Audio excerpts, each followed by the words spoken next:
There is a lot going on today in Death Valley, where the third-ranked Clemson Tigers host the Pittsburgh Panthers on a glorious late November afternoon. It's Military Appreciation Day, a tradition since 1994 here at Clemson, which was founded as a military school in the late 1800s. And it is Senior Day, the final home game for two players Dabo Swinney calls generational talents, Travis Etienne and Trevor Lawrence. Etienne, the all-time leading rusher in ACC history. Lawrence, the Heisman Trophy front runner, almost certain to be the top pick in next year's NFL draft. Emotional as they run down the hill for the final time. You're watching college football presented by PlayStation 5, and this is the ACC on ESPN. And welcome everybody. Sean McDonough along with Todd Blackledge, joined shortly by Todd McShay. Delighted to have you with us as we get a look at the Clemson Tigers for the first time in 3 weeks since their only loss this season at Notre Dame. They had a week off after that, then didn't play last week at Florida State because of COVID. And their quarterback, Trevor Lawrence, had COVID. He missed the 2 prior games, so we haven't seen him in 5 weeks. Yeah, I don't think there's anybody more anxious to get on the field than Trevor Lawrence. It was October 24th when he last played, but I don't expect any rust in him, Sean. He's a guy, this will be his 33rd start. He's got a beautiful throwing motion, great arm strength, was completing over 70% of his passes before he had to sit down. But the other thing I think he brings back to this Clemson offense is his running ability. He is a very gifted runner, has great speed, and he will open things up for everybody else in this offense, most notably his backfield mate, running back Travis Etienne. Who, as we mentioned, is the all-time leading rusher in conference history. One of the great players, certainly, of this generation. The rushing numbers are down, but the total offense numbers are up. Yeah, he's averaging over 140 yards a game total offense because they're really utilizing him as a receiver. They throw it to him out of the backfield. He has 37 catches in 8 games, which is the same amount as he had all season. They'll even put him as a wide receiver some and let him run wide receiver routes. He has really blossomed in this part of his game, becoming a complete running back, catching the ball out of the backfield or in different spots and really posing a threat to any defense because of his breakaway speed when he catches the football. More than 20 seniors playing in their final home game, although many of them have the option to return next season. We mentioned Military Appreciation Day. There's Justin Ross, who would have been playing in his junior year as a terrific wide receiver, out this season after spinal surgery. The good news is he is progressing very well and might be able to resume his football career. His mom, Sheree Franklin, gave birth to Justin when she was 16 years old. When she graduated from high school, he was 2. She said, "I need to support my son." She enlisted in the Navy, did 2 tours through 2005, then joined the Alabama National Guard. She was actually in Kuwait in August of 2016 when Justin came here and fell in love with Clemson. The Panthers and the Tigers in an important game here in Death Valley. The kickoff in a moment. The highest profile name in college football, Trevor Lawrence, tested positive. You just have to have the next guy ready to go. Down he goes! Notre Dame has done it. They have knocked off Clemson. I feel just as good as I did when I left. Just getting back in the swing of things, but I'm feeling really good. You know what you're going to get from 16. There's no doubt about that.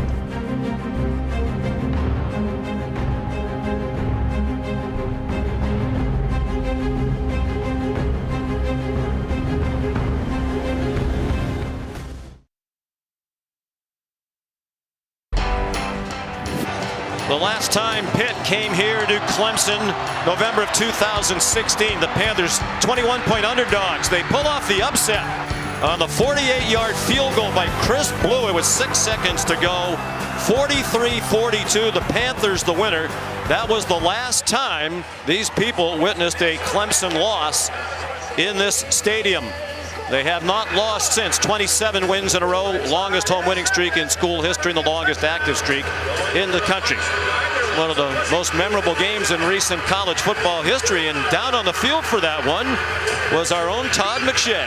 I was, Sean. It was a great game to watch. Two things really stood out. First of all, Pitt came out. They didn't have any interest in body blows. They had haymakers on offense. They were aggressive. The second thing is Nate Peterman played the best game of his life. I think that's what's going to have to happen for Kenny Pickett if Pitt is going to wind up being in this game for 4 quarters. I think he's the most underrated quarterback in the country, and here's why. He can layer the ball. He knows what defenses are trying to do, and if you get out of position, he is going to attack, and he's going to find that weak spot. The other thing is he's mobile. He knows where pressure's coming from. He can escape it, and he can throw rolling to his left, as you see here, and to his right. He's going to have a huge game with an offensive line that's beat up against a Clemson defense that is right on track to have the most sacks in school history. Pickett is a senior. He does have a year of eligibility left, but they believe, and he indicated to us in our chat on Wednesday, it's probably his last college season. And Trevor Lawrence told us the same thing. There had been some speculation a few weeks ago. Maybe he didn't want to go to the NFL in part because he didn't want to play for the Jets. He was talking like a young man who was playing in his final home game today. Yep, and what a fun guy he's been to watch, and I'm excited to watch Kenny Pickett today. I really am. I mean, Pitt is a completely different football team with number 8 behind center than the one we saw a few weeks ago. Now they're 5-2 with him as their starting quarterback, and the 2 losses were both by 1 point. Clemson won the toss and deferred, so Pitt chose to receive the opening kickoff. And here's touchback machine P.T. Potter blasting one through the back of the end zone. That's his 53rd touchback in 58 kickoffs. So here comes Pickett. As we mentioned, 5-2. They're 5-4 for the year. 1 point losses against NC State and Boston College. And despite missing 2 games, still more than 2,000 passing yards and 17 touchdowns, for which he is responsible. Good size, 6'2", 220, and as the 2 Todds have already indicated, a guy who can hurt you both passing and running. He's got a lot of games under his belt as a starter, very similar to Trevor Lawrence in that way, and I think it affects the whole team. This is his 34th career start. New Jersey native gives it to DJ Turner, and he runs out of bounds with a 3-yard gain. DJ Turner off an amazing performance last week in their home win against Virginia Tech. That was their senior day. He had 15 catches, 1 shy of the Pittsburgh single-game all-time record held by Harry Orzelak against Penn State in the late 60s. Did you play in that game? No, I did not. A little after your time. In 1968. Pass intended for Shockey Jacques Louis. Mario Goodrich had the coverage. And the Panthers welcome back their leading receiver, the true freshman Jordan Addison, who did not play against the Hokies last week because of COVID concerns. Yeah, and I'm excited to see what Mark Whipple, offensive coordinator, does with both of those slot receivers in the game together, Turner and Addison. Clemson loves to bring pressure. These are 2 defenses that attack, and they attack Pickett and take him down. Back at the 15, Trenton Simpson, the true freshman who has really emerged in the last couple of games. Well, you see the speed. Here's Simpson. He's going to come right here. This offensive line is shuffled around. New right guard Blake Zabovic's going to get kind of turned around. They don't bring extra people, but they get that right guard starting his 2nd game out of position and get the early sack on Pickett. Well, that could be a big story as Kirk Christodoulou, the Australian, comes on to punt. It's the 2nd week in a row that Pitt is without 3 starting offensive linemen. That group played very well last week, won 47-14 against Virginia Tech, but this is a menacing attacking defense that inexperienced line will have to deal with today. Amari Rogers the fair catch after a 46-yard punt. And here comes Trevor Lawrence, junior in terms of football eligibility. He's just in his 3rd year, but he's a senior academically. 31-1. His career record as a starter, the only loss, of course, in last season's national championship game against LSU. You know, I win today, he'd be tied for the most wins ever by a starting quarterback at Clemson. Rodney Williams, Taj Boyd, and Deshaun Watson. He comes out firing, and behind E.J. Williams He's wearing the number 39 today instead of his number 6 because it's Military Appreciation Day. His dad was a military man, the late Eddie Williams, and died at the age of 39. So he has to wear 39 today.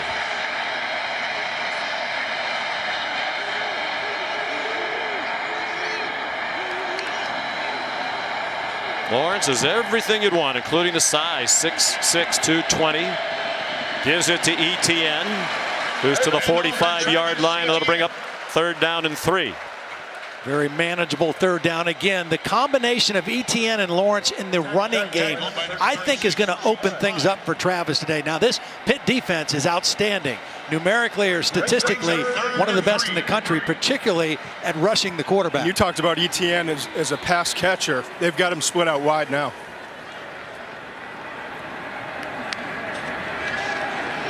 Short set by Lawrence over the middle and batted down by Chase Pine, the middle linebacker. They were trying for a quick hitter to Amari Rogers. Now, Rogers has had a great year this year, has really stepped up. Here's Pine right here. The middle linebacker is going to do a nice job of reading the route and then cutting underneath it, knocking it away with his left hand. So a good stop by both defenses. Again, two of the best defenses not only in the conference but in the country, particularly in terms of creating negative plays or mayhem type plays. DJ Turner looking into the bright sunshine. We've done games here where that has been an issue at this time of the day for punt returners. Will Spires, 5th-year senior, having his best season, just did get it off. And Turner makes a fair catch at the 14-yard line. Clemson defensive coordinator Brent Venables, one of the best in the business in his years here, and he had this to say about Kenny Pickett. A great example of what development looks like. Saw him in the ACC championship game. He's a completely different player now. When they faced him in 2018, they held Pittsburgh to 8 yards passing in that football game, and Kenny Pickett has just grown and developed incredibly as a starting quarterback. That was the last time these two schools met in Charlotte, the 2018 ACC title game won by Clemson, 42-10 on its way to the national championship. On the delay, Vincent Davis gets about 6. They couldn't run the ball at all earlier in the season, but the last 2 weeks in big wins, 40-plus points against Florida State and Virginia Tech, 150 yards a game. Yeah, much better production, and again, having number 8 behind center has opened up a lot of things. He comes out firing to the near sideline and incomplete for Jordan Addison. Ball was a little bit behind Addison, and Joseph Charleston, who was starting at safety for the injured Landon Zanders, was there to make the play and knock the ball away. Zanders, talented sophomore. They wouldn't disclose why he's out, but it looked like he banged up a shoulder in that game against Notre Dame. The ball's deflected and intercepted. Malcolm Green picks it off and brings it back inside the 20-yard line. Well, I think it was Tyler Davis. Welcome back to this Clemson defense. He's been out for several games. One of the leaders on the inside. Number 13 is going to be the guy that loops in there and gets a hand on the football. Watch 13, Tyler Davis, come on the stunt, gets the hand up and knocks the ball away. And the first turnover of the game belongs to the Clemson Tigers.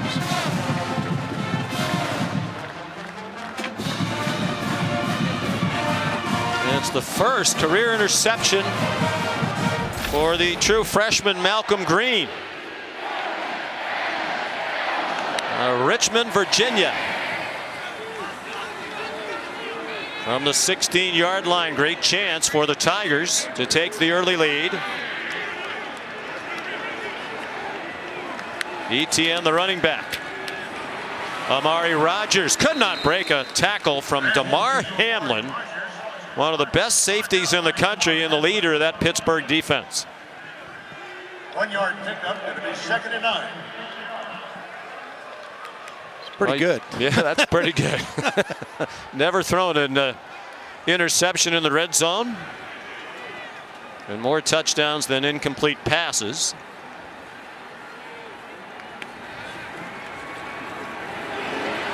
Etienne bounces off some hits. Another thing that has happened over his career, he's gotten stronger and stronger. He's down to the 5. It's 1st and goal. Well, that was the backup safety, Brandon Hill, number 9, who had to fill in. He was unblocked. But you better bring it to tackle Travis Etienne. Now, at this point in his career, so many more yards after the contact. Lawrence hit as he throws to the corner of the end zone. It's caught by E.J. Williams for a touchdown.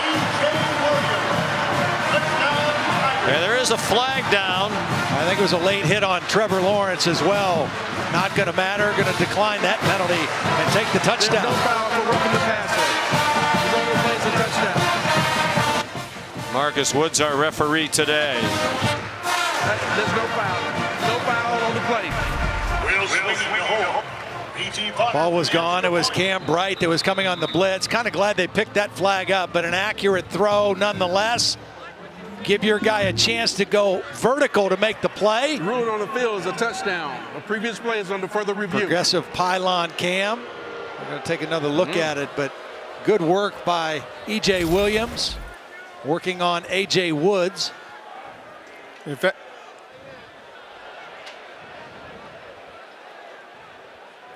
If anyone was worried about rust with Trevor Lawrence, you saw right there. I mean, the timing, getting the ball out and just placing it exactly where it needed to be. Our producer Josh Hoffman tells us the replay booth stopped it not to ascertain whether or not that was a catch in bounds with possession for the touchdown by Williams, but they're checking out the hit on Lawrence, probably looking for targeting. I mentioned Marcus Woods is the referee. Replay official is Larry Malum. Well, I think that would be a very flimsy call if they call targeting on that. But what a great throw. And we talked at the very top, you know, Trevor Lawrence, even though he hasn't played since October 24th, he's practiced. Confirmed as in no flag for late hit. I think the touchdown and no flag. Right. But Trevor Lawrence, even though he hasn't played since October 24th, the last couple weeks he's been practicing. Last week it was a full game prep. They were actually in Tallahassee when the game was canceled or postponed.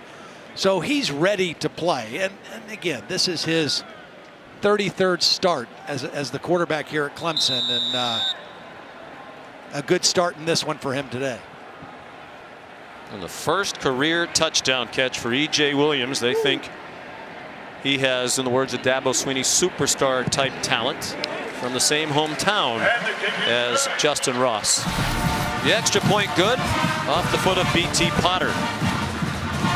So the interception, Pickett's pass deflected and hauled in by Malcolm Green, leads to the first points of the game.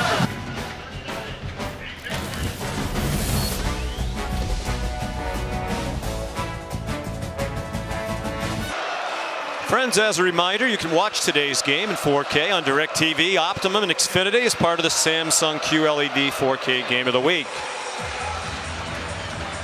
An important drive coming up for Kenny Pickett and the Pitt offense. They can't afford to get too far behind. His first game back against Florida State, they fell behind 14-3, came back and won, but this is a different animal with the Clemson Tigers. Potter, another touchback. That's redundant. A lot of pressure on that offensive line. The new starters for the second week in a row, with Hoy, Cradle, and Warren out.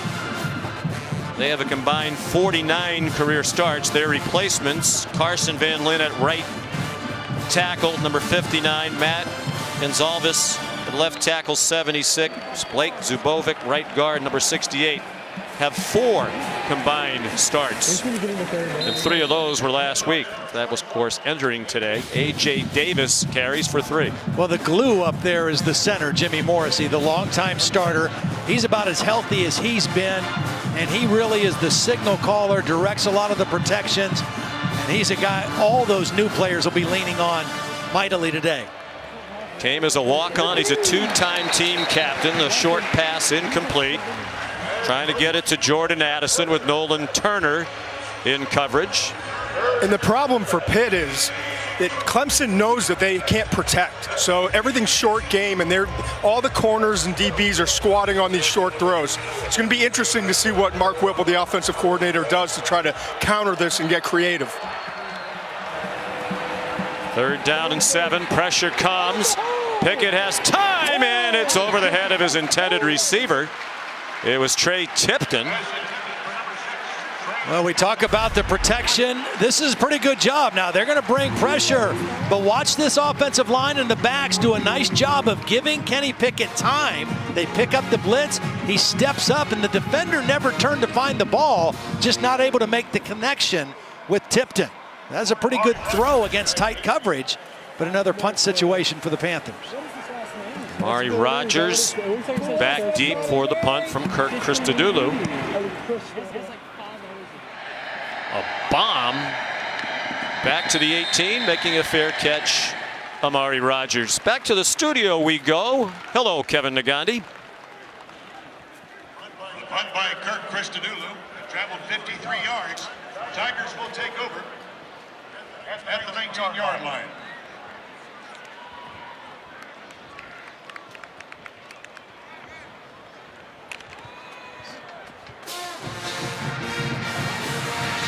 All right, Kevin.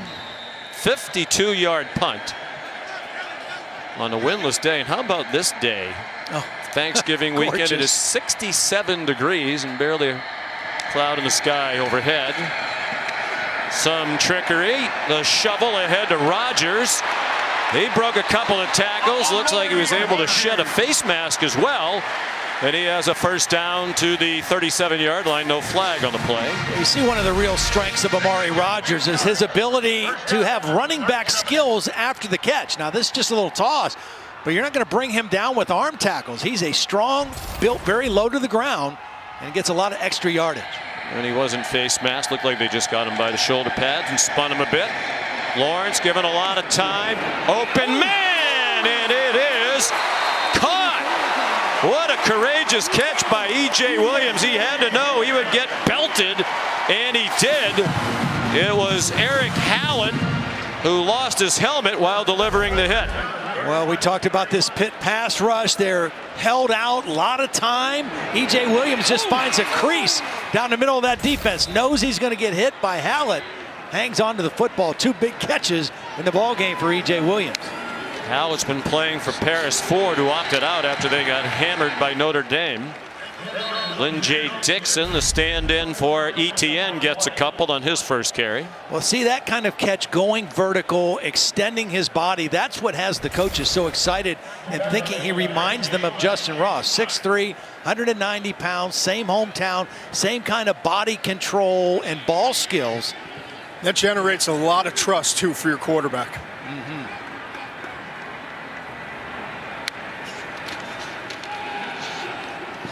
Lawrence throws while stepping forward, and it was on target. It was just dropped by Braden Galloway. Excellent tight end, part of what Coach Sweeney calls the best tight end group that he's had in his 13 seasons as head coach here. So far this season, 34 catches for that tight end group, much more than the last 2 seasons. And Galloway kind of leads the charge of the tight ends.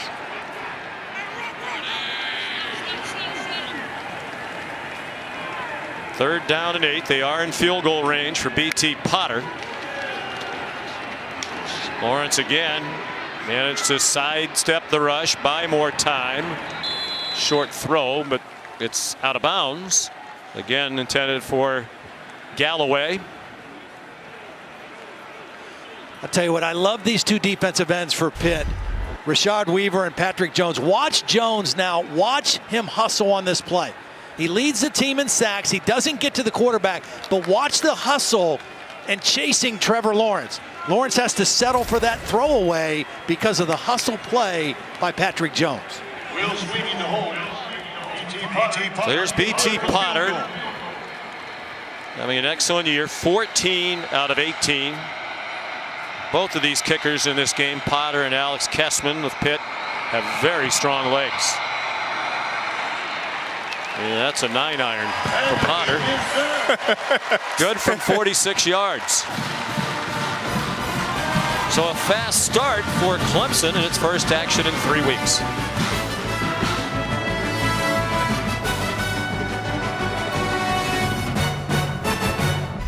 College football on ABC is presented by PlayStation 5. Play has no limits. And in part by Duluth Trading Company. Tough, ingenious workwear designed and tested by tradesmen. This game was not canceled because of COVID. COVID was just an excuse to cancel the game. Football coaches are not doctors, and some of us might think that that we are, but there's a reason why those advisors and are able to make the decisions from the information that is provided. You know, I've been in this league 18 years. I've been the head coach here 12. All right, they've had 3 head coaches in 4 years. I'm not going to worry about advice from Tallahassee. I trust the people here, and I trust our doctors. 100%.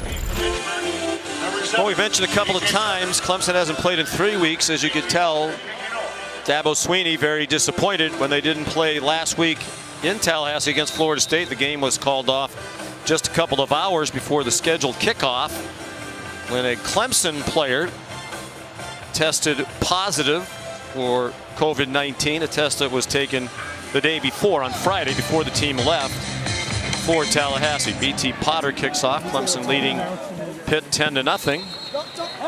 And obviously it was a contentious back and forth, and it was really Dabo who kept it going. We spoke with him on Wednesday on a Zoom call, and he was even more fired up than then. Very upset that the game didn't get played. Yeah, he was. And, you know, it's one of those, it's been such a weird year, right? And so many strange scenarios, and you can understand what happened from both sides, really. You know, and I thought when we heard Dabo's side of it and some of the facts that he pointed out and felt like they had followed all the protocol correctly, the game should have been played. But you understand there's more than one side to every story.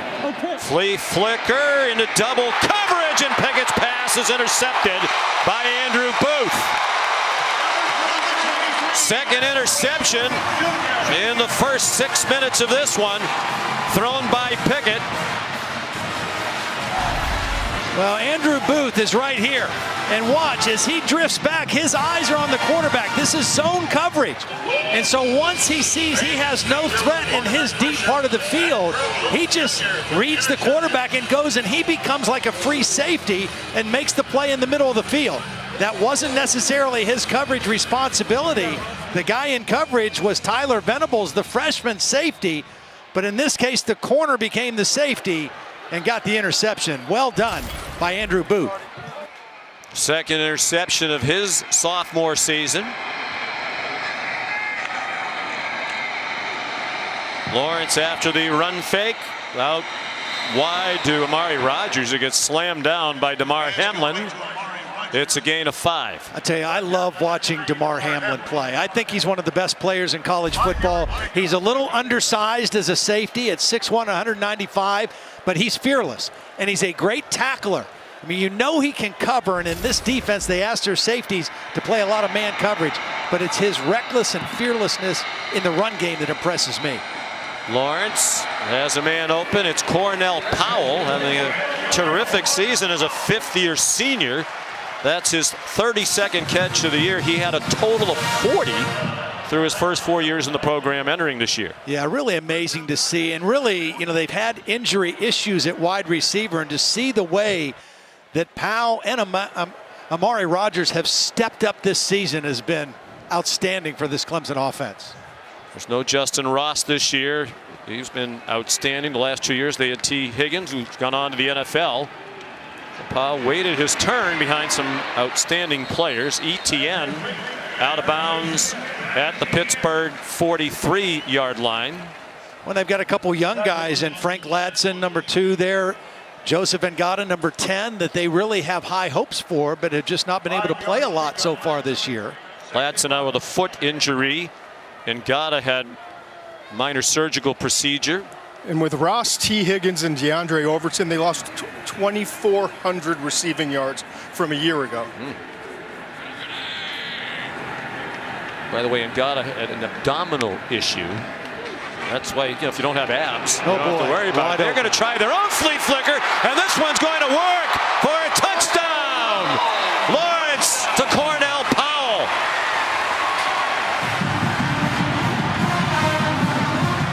Well, we mentioned DeMar Hamlin is a lockdown safety, but the other safety right here, Brandon Hill, watch him come in on the run fake and leave the middle of the field empty.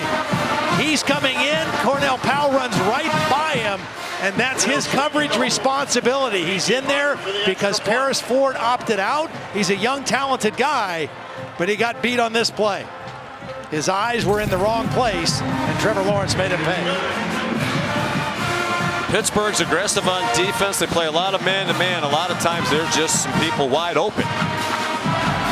Cornell Powell, the touchdown, his 4th of the year. Playoff rankings out earlier this week. Here's our All-State playoff predictor. The playoff predictor giving Alabama a 94% chance of being in the Final Four, the national semifinals. Notre Dame with the win yesterday against North Carolina moved from 59% to 72%. That also brought Clemson up because it was a resume enhancer for the ACC. They went from 34 to 44%. Ohio State not playing today. They still went up 2% with the game canceled. Play the fewest number of games and not playing today and still rising. Another touchback for Potter. I still think if Clemson beats Notre Dame in a close game, both teams should be in. I think that would happen too. Yep. We showed you what was the top 6 in the rankings that came out, but these are the 6 teams with the best chance according to the All-State playoff predictor. Now, I would ask the All-State playoff predictor, whoever he or she is, or it is, I assume it's a robot of some kind. Did they see the show the other night? BYU's number 14. Right. The committee's not putting them in. No. They could be 52-0. It doesn't look like they're going to get in, which may or may not be fair, but it's the reality. Pickett hit as he threw, got dumped to the turf, and it's an incomplete pass for DJ Turner. Yeah, that was Simpson again coming on the pressure, unblocked, and he should not have been unaccounted for. That's a hit on the quarterback that was unnecessary. Pitt just struggling to make a first down right now to get something going positively. Yeah, they don't have a first down. This is their 5th possession. They've run 11 plays. They've turned it over twice. Shockey Jacques Louis paid the price. The whistles were blowing before the ball came out as the play had been stopped, and it'll be the first Pittsburgh first down of the game, and Jacques Louis is not going to get up. Pat Narduzzi, the Pittsburgh head coach, across the field to look at his wide receiver. We were on the field as the runners forward progress was stopped. First down.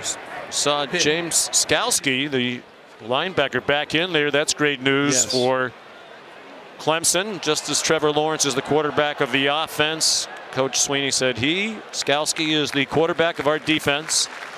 Missed some time, missed 4 games for sports hernia surgery, and Jacques Louis runs off to a very polite round of applause from these great Clemson fans. About 19,000 of them allowed to be in attendance today. I'll tell you what, being on the field, you can always tell the difference with some of the defense and just the cracking of the pads.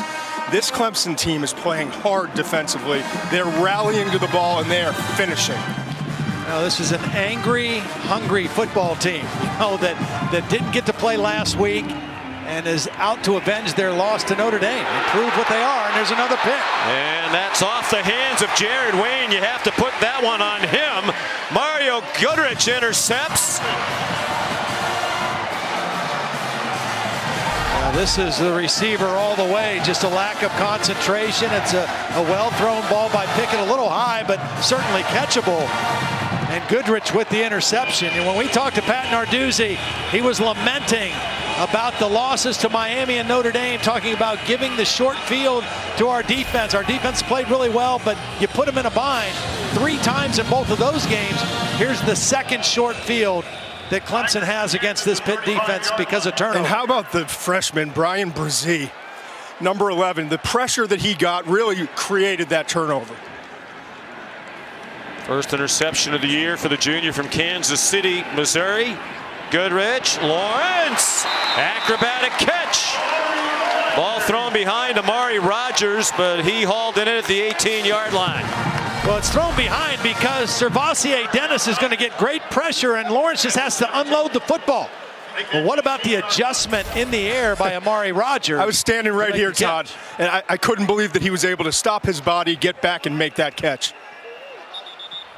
The players we spoke with Nolan Turner Wednesday, talk about the work ethic of Rogers. Substitution, offense, 12-minute formation, 5-yard penalty, first down. He's the guy who's always out here after practice, catching extra passes, and he has brought a lot of those players along with him to get extra work done. And when you put that kind of time in, that's the result. Yeah. Put the same kind of time in to come back from a torn ACL in record time. Played last year with a brace. A 17-yard gain. The penalty took them to the 23. A 2-yard run for Travis Etienne. To the 21, Kalijah Cansey made the tackle with Deslin Alexander. And we talked about the combination of Cornell Powell and Amari Rogers. Rogers had 30 catches last year, playing almost exclusively in the slot. This year they're moving him all over the field, and he's got 48 catches coming into the ball game today. So just a huge season for him. Etienne got stood up inside the 10 and a yard shy of the first down by Eric Hallett and Jason Pinnock. Travis Etienne running hard. You know, his last time out against Notre Dame, one of his worst outings in terms of running the football. Notre Dame and BC, the last two opponents, very clear their philosophy defensively. We are not going to allow 9 to beat us as a runner. We're going to stop the run and put the ball in the hands of a freshman quarterback. 28 yards rushing on 18 carries against the Irish, worst since his freshman season. Lawrence faked the toss and took it down to the 4. It'll be 2nd and goal. Clemson already up 17-0, less than 10 minutes in. Brandon Hill brought the wood there on Trevor Lawrence. Well, he's a big target. You know, he's 6'6", 220 pounds. There's a lot of surface to hit when he runs like that, inside in particular. Ruling on the field is a first down. The previous play is under further review.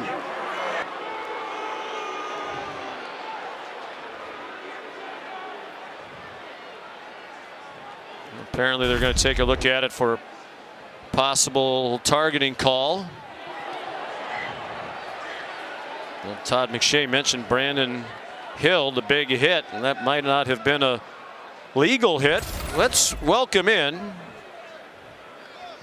our good friend from his palatial estate somewhere in the Midwest, Bill LeMonnier. Good afternoon, Bill. Gentlemen, good afternoon to you guys. Good to be back with you.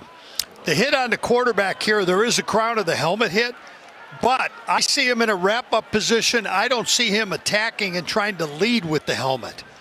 To me, this is just incidental. And Bill, isn't it's worth noting, isn't it different that when Trevor Lawrence is running the football, he becomes a different type of player. He's no longer a defenseless player either, correct? That's correct. So it has to be a crown of the helmet, dipping the head down, using that as your main forcible attack point. And I don't see that. I can understand replay taking a look at it, but I don't have this as targeting.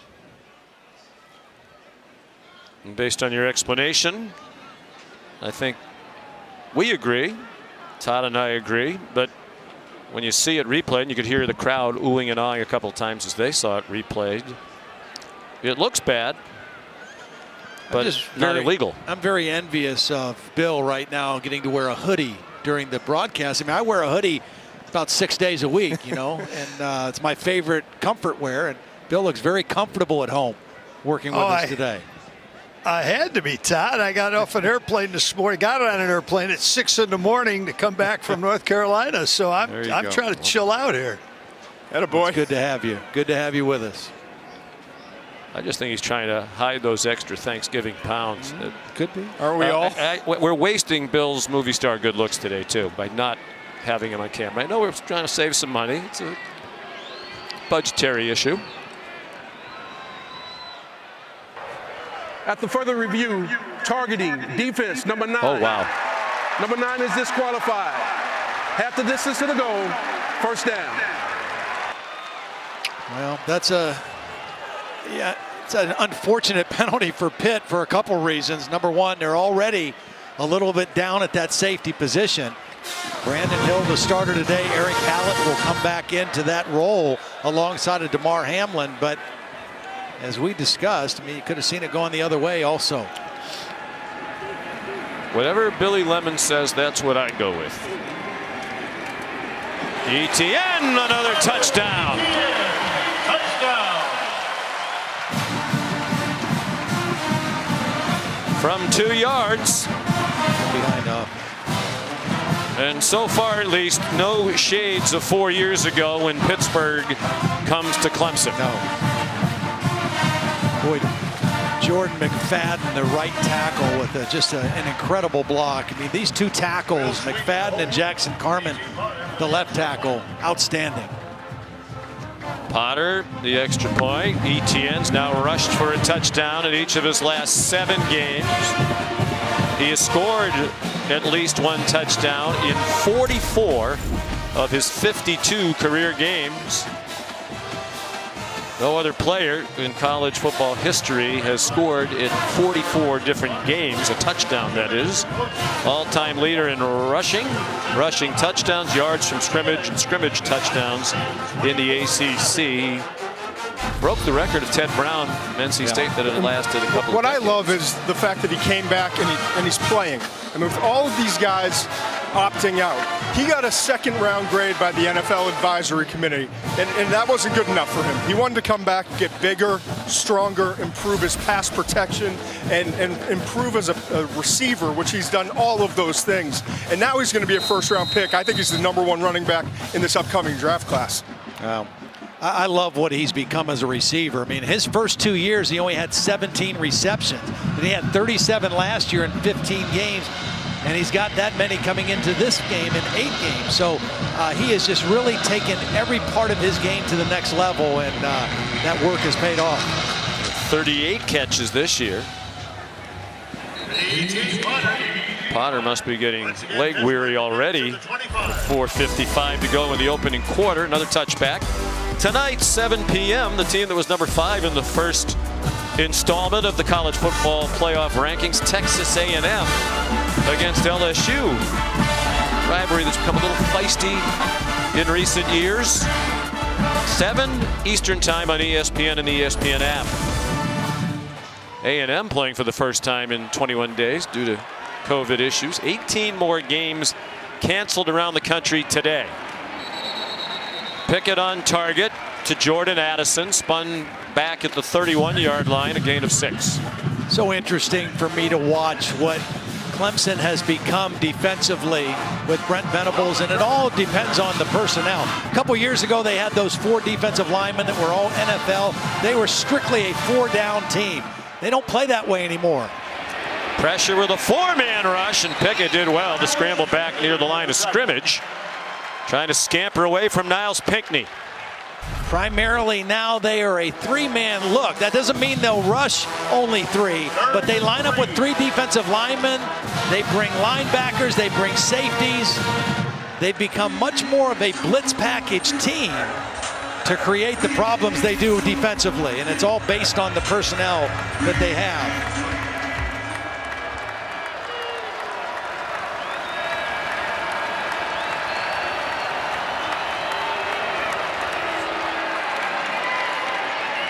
Four-man rush again, short pass, and it's a loss. DJ Turner dumped by James Skalski, who said during the week he hoped he could play about 20 plays today on his way back from that sports hernia surgery. Showed quick recognition on that play. He was lined up like he was going to blitz. Here he is right here. And then he drops, keeps his eyes on the quarterback, picks up the crossing route underneath, and makes the sure tackle.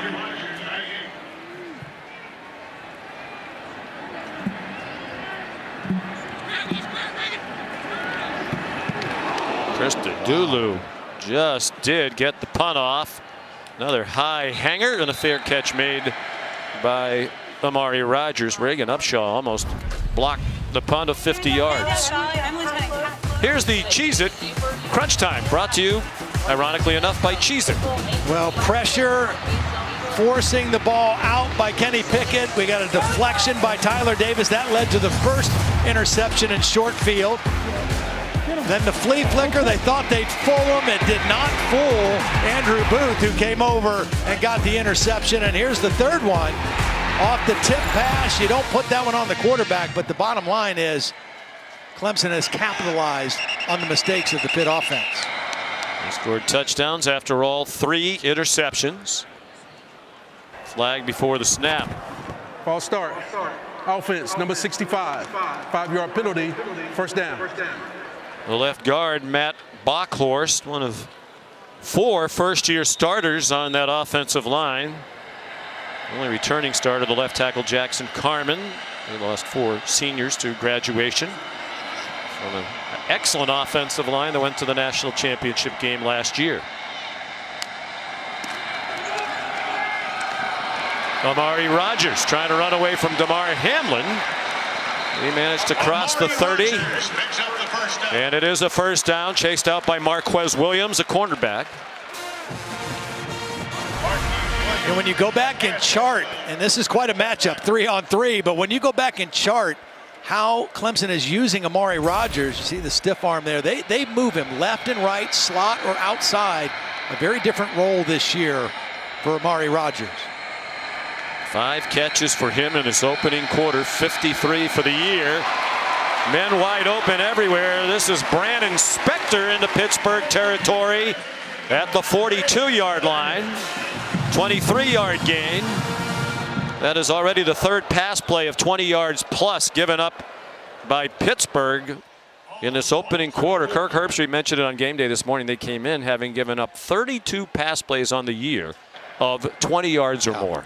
Well, in all 4 losses that Pitt had this year was against the 4 best quarterbacks that they faced, and they all had good numbers, and this guy here is the best they've seen yet.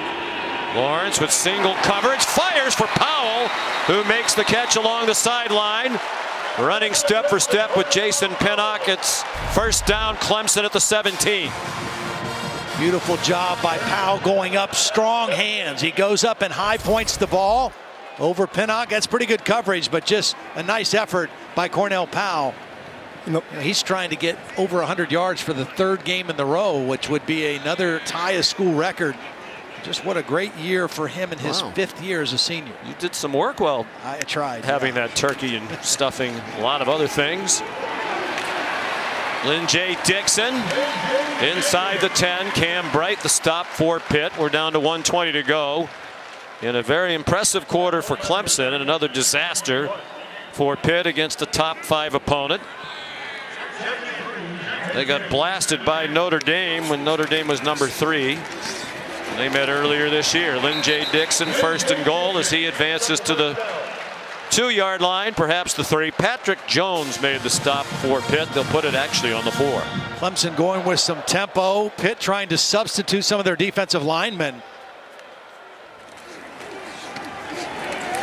Lynn J. Dixon bounces off a hit. No signal of a touchdown. They're going to mark him down just short. Rashad Weaver the tackle. Dixon thought he got there. Officials say no. I mean, this Pitt defense has already been on the field for 26 plays in the first quarter. We're not even out of the first quarter yet.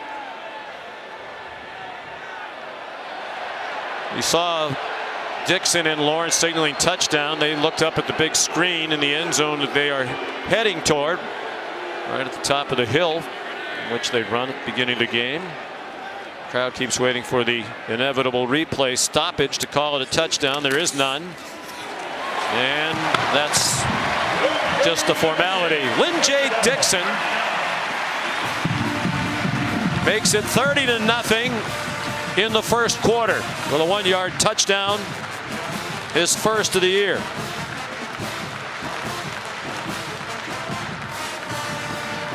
A really nice job on the right side. Watch Will Putman, the right guard, get a nice block here.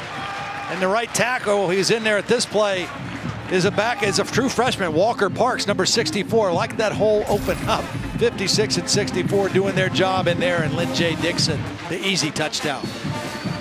And Parks, the freshman tackle, Dabo told us earlier this year he's going to be great. Yeah. They have a lot of talent. They've recruited so well throughout the Dabo Sweeney era.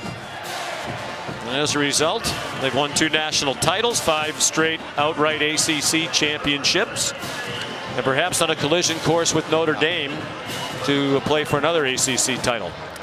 It was interesting, you know, one of our colleagues who wasn't able to join us this week, she was supposed to be here, Molly McGrath, talked to James Skalski earlier in the week.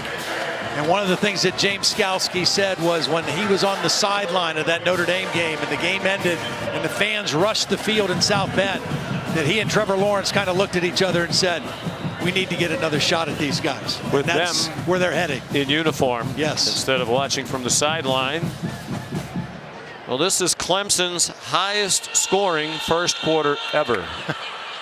31 points.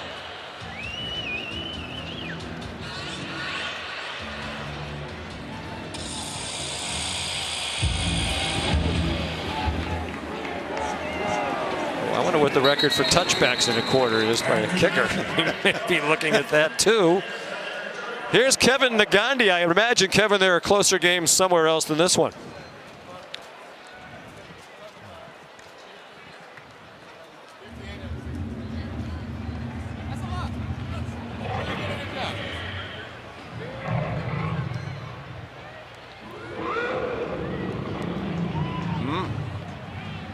Wow. Yeah, we were there for Northwestern's win against Wisconsin. They were feeling quite Yes. good about themselves. Had a little fun with that. Joey Galloway's comments, calling them the Fighting Reese Davises. There's Vincent Davis on what will be the last play of a quarter that cannot end soon enough. By the way, I texted Reese Davis the other day, said as someone who's seen you in a gym, they don't know what I know. Reese is a tremendous athlete. And a tremendous slouch. No, wait a minute. ESPN's college football on ABC will return after this message and a word from our ABC stations.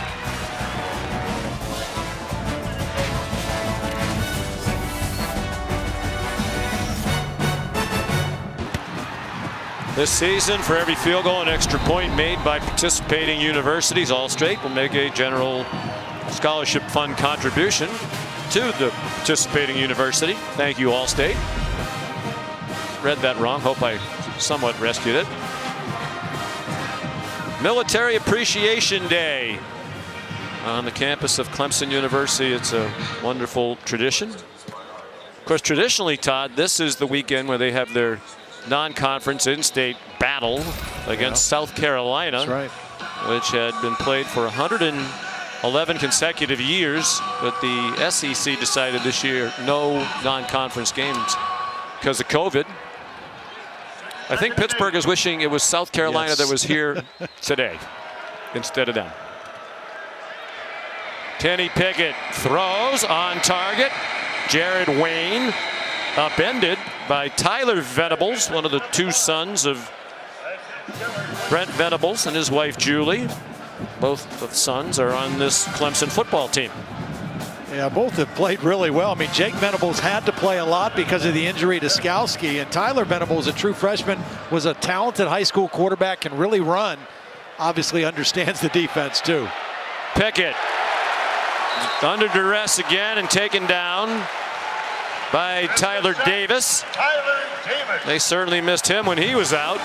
Fred Davis came on a blitz to help the cause. Well, these 2 guys in here, Brzee and Davis, they have not really been able to play together much of the year at all. But you have those 2 guys on the inside. They are both so disruptive. There's Brzee again. Taking down A.J. Davis, who got the carry on a draw. They have 2 true freshmen in Brzee and Miles Murphy that from day one, we had them in the opener against Wake Forest, and those 2 guys were part of the regular rotation. And they play like grown men. They don't play like true freshmen learning the ropes.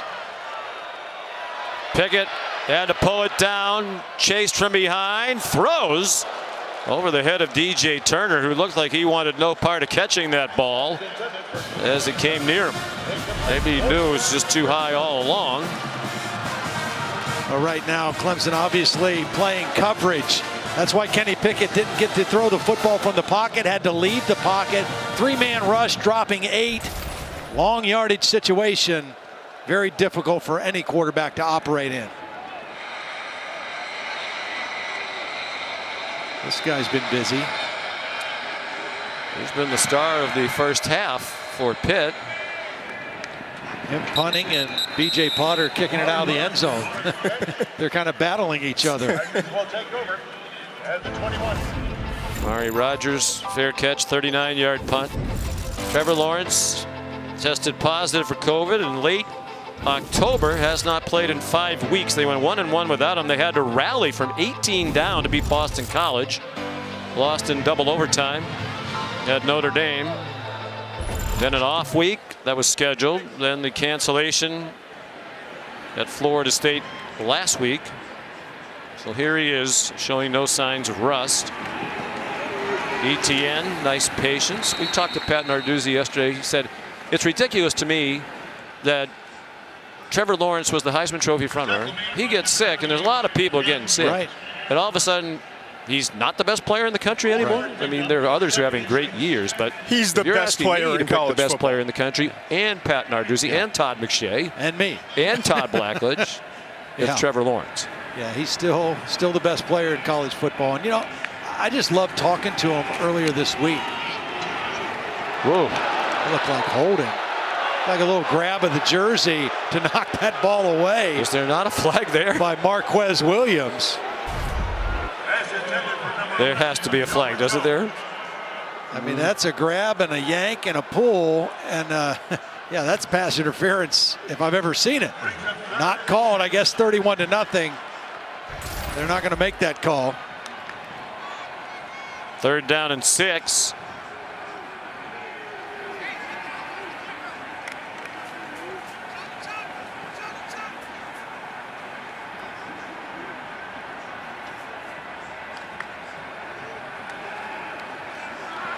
Lawrence under pressure. They brought extra men and got there. Led by Patrick Jones, the defensive end, 5th-year senior out of Chesapeake, Virginia, who was all conference a year ago. And Travis Etienne has done a much better job this year and has been more consistent in pass protection.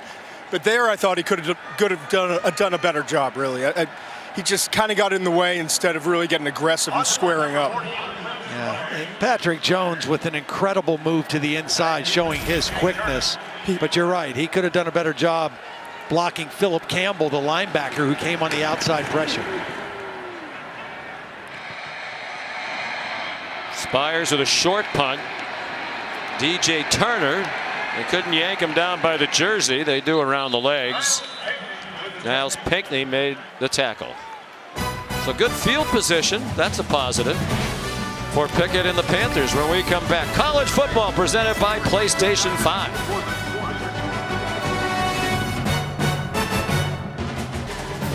Taco Bell's Nachos Party Pack. Delicious nachos topped with all your favorites. Only at Taco Bell. That sounds good. On the shores of Lake Hartwell Memorial Stadium, the home of the Clemson Tigers. Since 1942, no senior class has ever gone through all 4 years undefeated at home. In Clemson football history, their 4-year seniors here today have a chance to achieve that, and you'd have to think they have an excellent shot at it. The way this one is going, Jordan Addison a gain of 3. Here's Kevin Nagandi.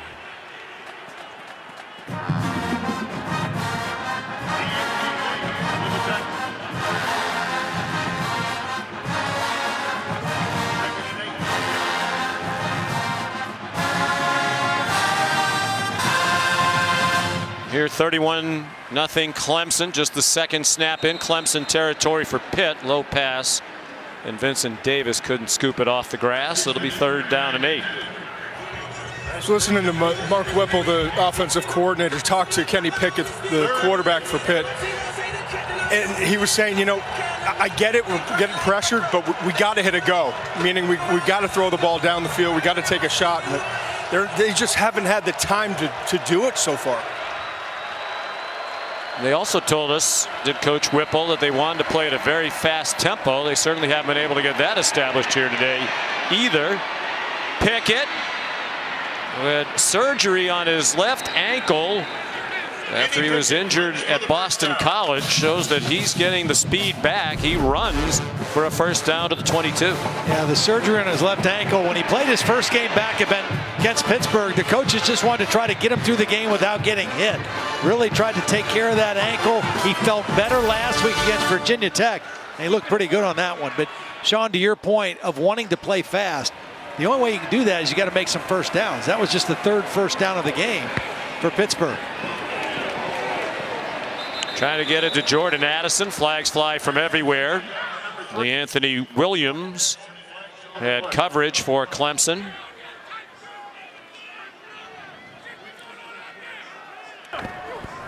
Holding. Defense number 20. 10-yard penalty. Automatic first down.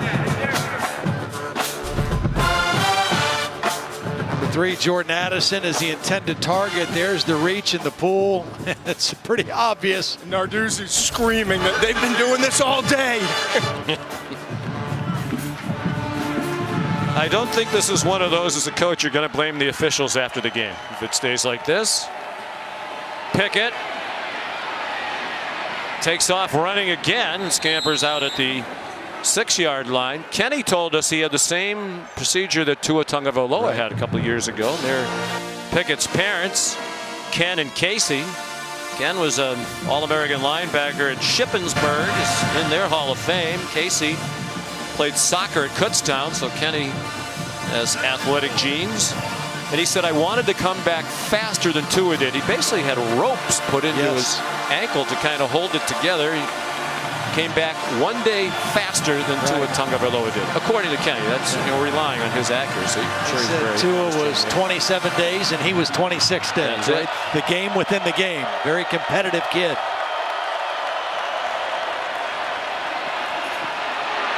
Pickett is buried with a flag down.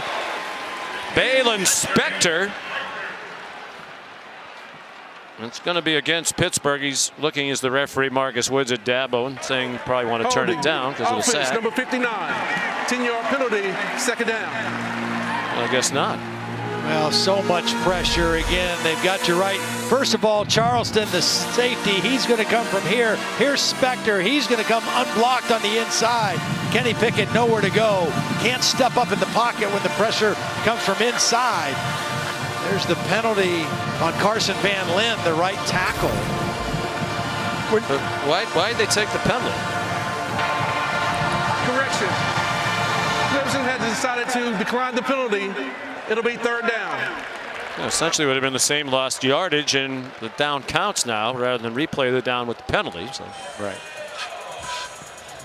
Well, sometimes these coaches, they love their stats. When you led the nation in sacks since Brent Venables got here in 2012, you're proud of that sort of thing. But the right thing to do is turn down the ball. They play so many guys on defense. I mean, they always do this in big games and in games they're blowing teams out like they're doing with Pitt. They rotate a lot of people through this defense. They keep guys engaged. That's one way of keeping your players interested and informed and on top of their preparation. And they can all play. And they can all play. Yeah, you mentioned the recruiting earlier. Yeah. Nobody has recruited better than Clemson since Dabo Swinney has been the head coach. Third down and 14.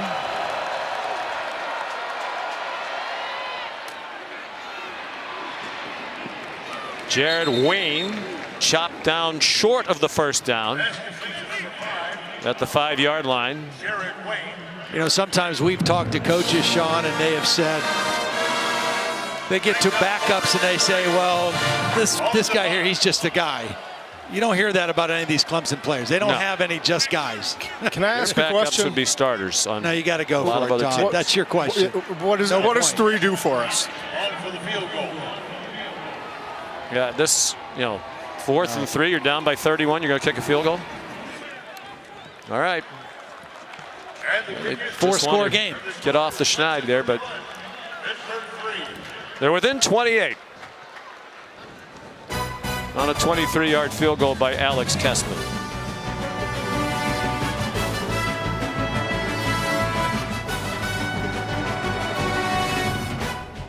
College football presented by PlayStation 5 on ABC is brought to you by Pacific Life. More than 150 years strong. Trust in your tomorrow. 23 players possibly playing in their final home game on senior day. If you're academically a senior, they gave you the option to run down the hill as well.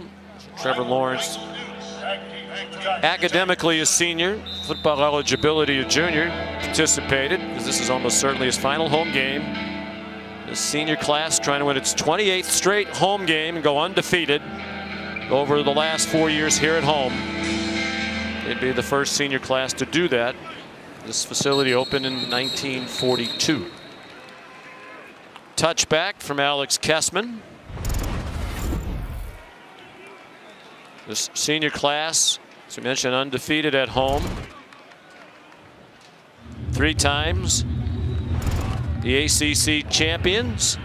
They've won 5 straight outright. 3 appearances in the national championship game, and they won it all in 2018. Now in 2016, there are 9 players who are 5th-year seniors right now who were part of the program in 2016. They were here for that loss to Pitt during that national championship season. Lawrence airing it out deep, and Powell has it, and he's tripped up at the 5-yard line by A.J. Woods. There's a flag down near where Powell made the catch at the 25. You wonder if he was able to make it while he was being interfered with. He was. Well, and for Powell, over 100 yards in receiving for the 3rd game in a row. Trevor Lawrence is giving his guy a chance, throwing it up there, letting him go and make the play again. Powell having a career year, 6 foot, 210 pound, 5th-year senior. That was a career-long catch for him, 70 yards. Lawrence throws, and it's too hot to handle for a Joe. A freshman from the Edmonton, Alberta area. There's a flag down along the near sideline at the goal line.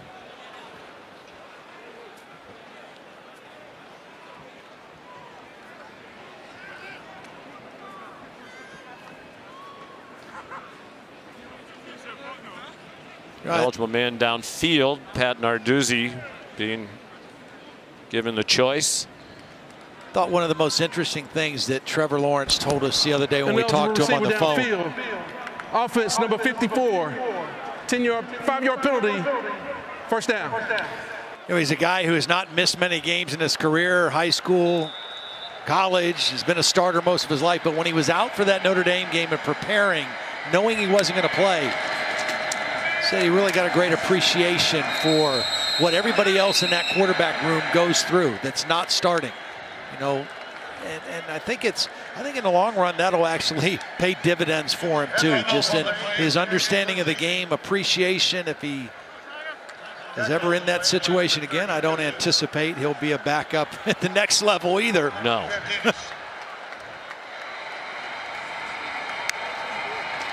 Second and goal from the 8. Lawrence, a bullet. Nice play by Hamlin again. Intended for Davis Allen. Hamlin's everywhere. I love watching him play. Yeah. I mean, he's physical. He'll play in the box. He can cover. He just has a nose for the football. He's one of those guys that I go back and study tape on and say, well, maybe he's a mid-round pick, and start to elevate because of what he's done this year and how important he is in this scheme. Yeah, he's fun to watch, and he plays so much bigger than his size would suggest too. He's fearless when he comes up in the run game. 3rd and goal from the 8. Design roll for Lawrence. Has to get rid of it. And it's incomplete. Mari Rogers had gotten out of the back of the end zone and came back in. Eric Hallett was there, and there is a flag down. Again, that was Hamlin in single coverage on Amari Rogers. And if they shoved him out of the end zone. Defense number 3. The foul incurred in the end zone. The ball be placed at the 2-yard line. Automatic first down. He's single coverage, and as Amari Roger goes to the corner, there's the contact.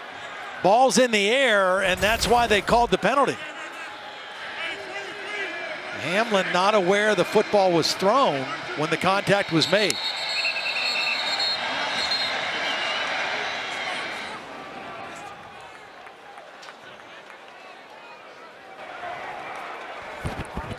Timeout. Pitt, they're first. It's a Pitt defense that has already given up 5 pass plays of 20 yards or longer, and this the longest. Cornell Powell, a 70-yarder, while being interfered with. Wow.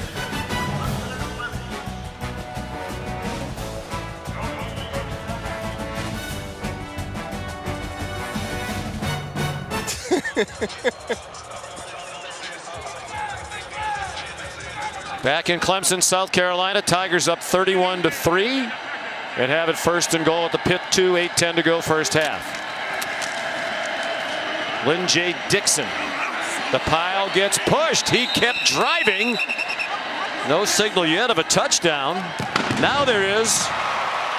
Actually, it's Chez Malusi, the third string running back, gets his first carry of the game. Well, Malusi kind of got lost in there, and watch a couple of the linemen kind of fold over behind him and start just pushing towards the end zone. Pitt's trying to stand him up, and Malusi gets the ball into the end zone. Leg drive by a fresh back against a tired defense. Clemson in the end zone again. Ruled on the field as a touchdown. The previous play is under further review.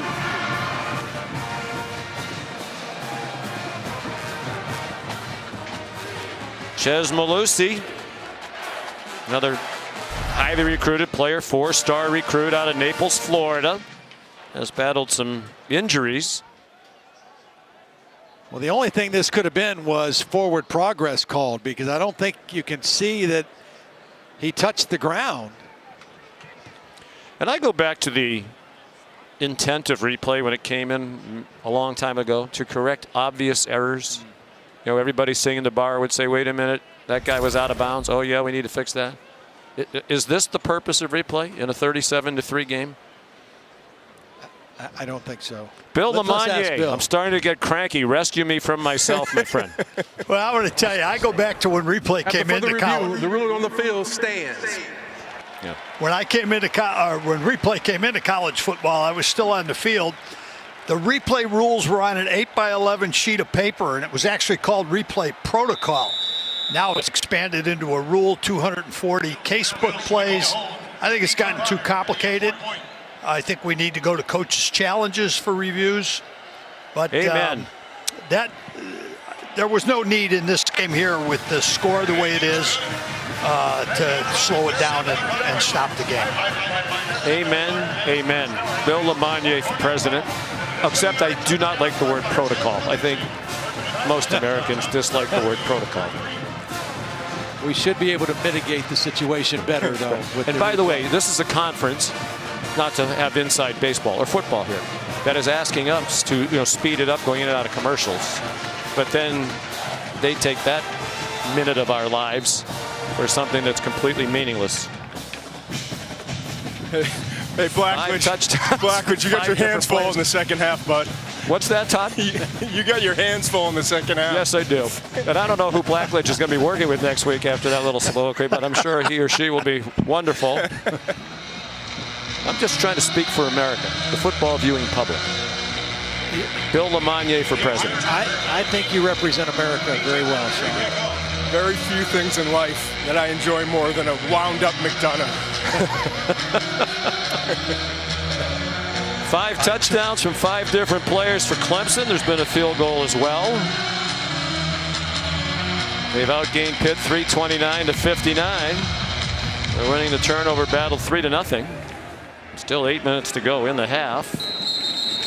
B.T. Potter, another touchback. Here's Kevin Nagandi.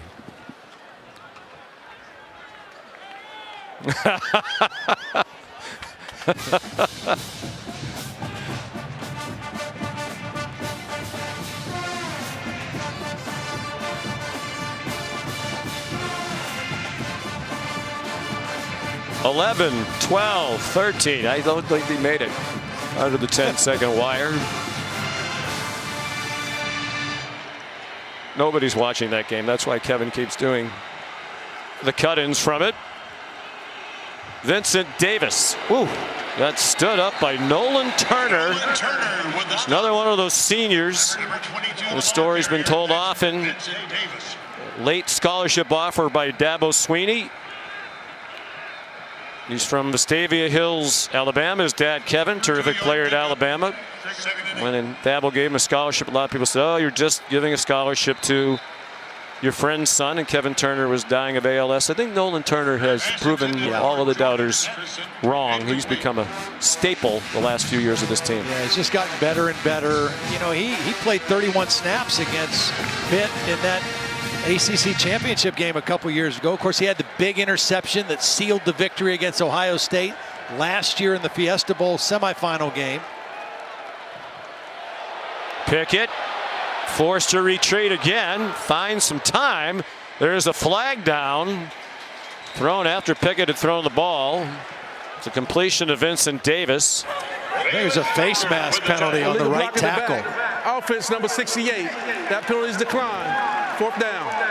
So frustrating because Pickett on the play before he started limping. He's been hit so many times today. He gets out of the pocket. There's no reason for the block in the back at that point. He's able to locate a receiver and would have had a 1st down. And you know, this offensive line with 3 starters out, they just have not been able to get the job done tonight. Yeah, the penalty was on Zukovic, but I actually thought the right tackle, Carson Van Lin, got away with a face mask penalty that they did not call. First to Dulu, another punt. Boy, he's terrific. High hanger, 52 yards, and another fair catch from Amari Rogers.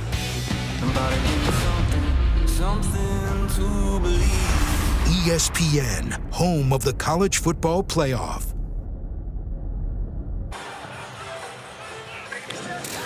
We're back in Clemson, South Carolina. It's time for the Aflac trivia question. Aflac. Is that you, Mr. Blackledge? Is the duck actually here? That sounded like you. When was the last time Clemson won or lost back-to-back games? Did I step on the duck?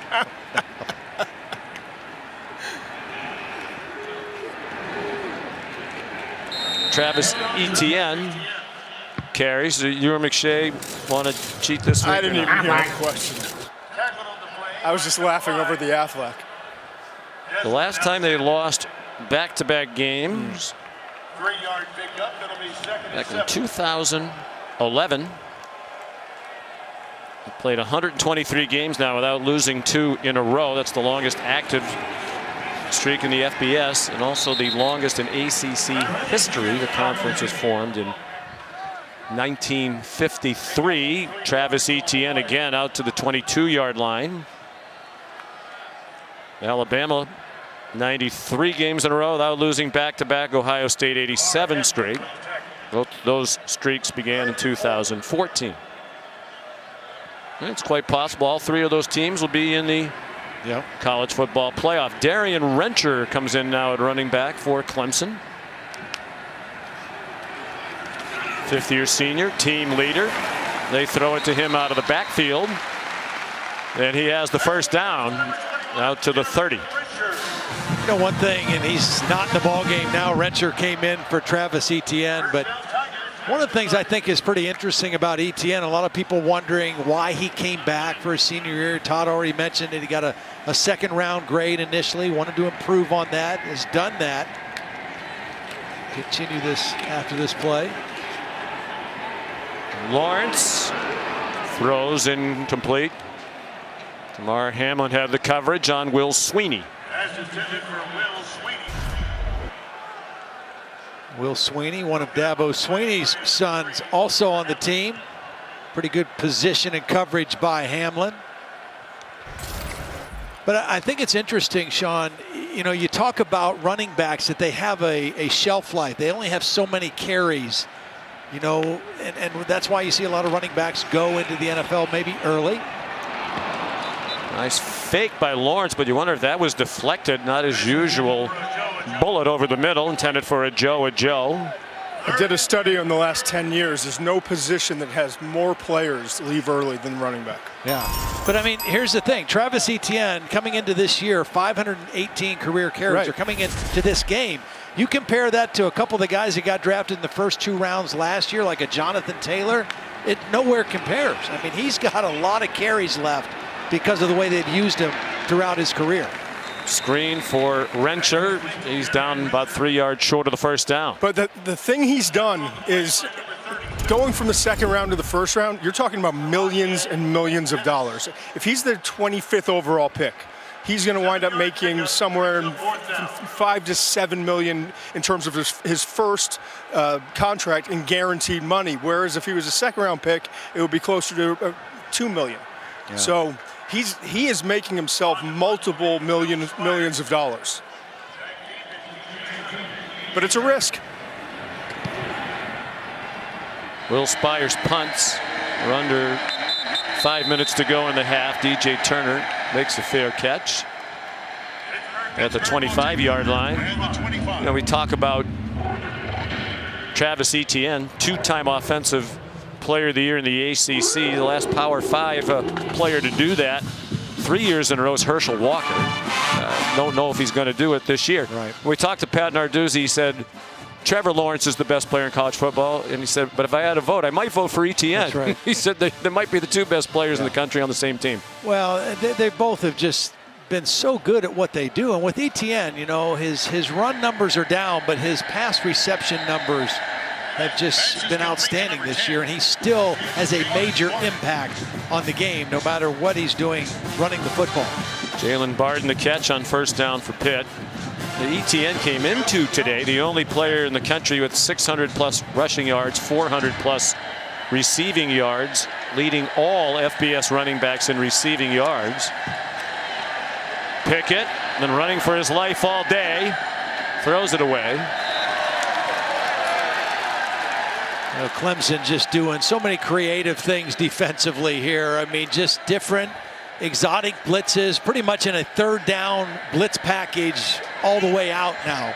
Because of the score on the scoreboard, Brent Venables able to just kind of have different people coming from different spots. That time Skalski showed like an inside blitz and then went to the outside, and then it was Brzee that forced him out of the pocket. But they've had Kenny Pickett on the run the entire night. So much for Skalski only playing 20 plays. Yeah. He's at about 45 right now. He told Molly McGrath during the week, 25 plays. Be what he would hope for. And now Pickett's going to use the timeout with the play clock down to 3. Timeout. Pitt. Their second. 30-second timeout. With 3:59 to go in the half. Time for today's hardest working player, brought to you by Duluth Trading Company. Well, it's the entire Clemson defense so far in this first half. They've held Pittsburgh to 73 total yards, a lot of pressure on Kenny Pickett. We said if Pitt was going to have a chance today, it was going to have to be Kenny Pickett lighting them up. And he just has been on the run and uncomfortable from the very first possession. They picked him off 3 times. They pressured him all day. They made his uniform dirty, and they put him way behind on the scoreboard. And right now there is no threat of a running game, and it's all about Kenny Pickett just trying to throw the football against a very aggressive and fast Clemson defense. Which has 3 sacks, their 15th straight game with multiple sacks, and 31 out of 32. Pass completed, a little bit behind Taysir Mack. Took it in for a first down. They're out to their own 44. I'll tell you one thing, you cannot question his toughness, though. He is hanging in there. They lined up like they might come after him. And now the ball's knocked out by Xavier Thomas, and Pittsburgh recovers. Carson Van Lin was able to fall on the football. Xavier Thomas knocked it out. Nice move and stripped the ball out. Here he comes, number 3 from the top of the screen. Brzee coming from the other side.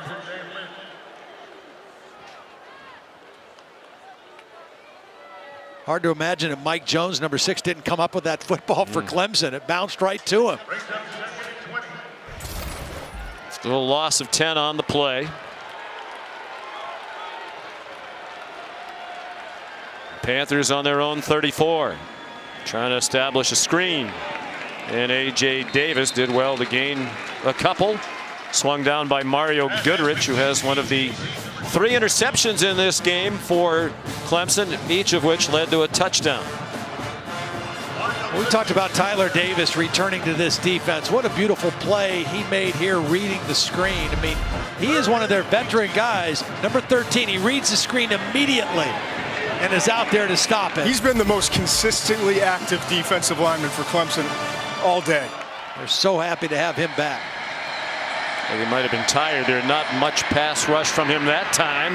DJ Turner over the middle and into Tiger territory to the 36-yard line. Joseph Charleston stopped an even bigger gain. That one went for 29. We mentioned last week Turner with the huge game, 15 catches.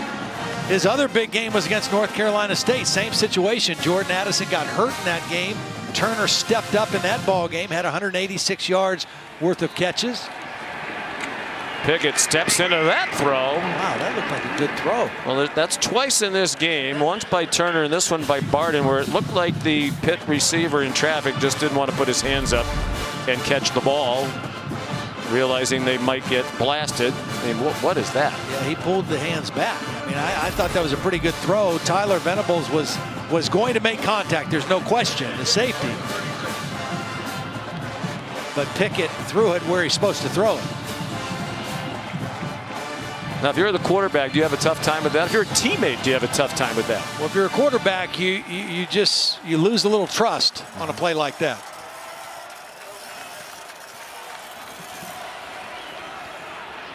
A.J. Davis.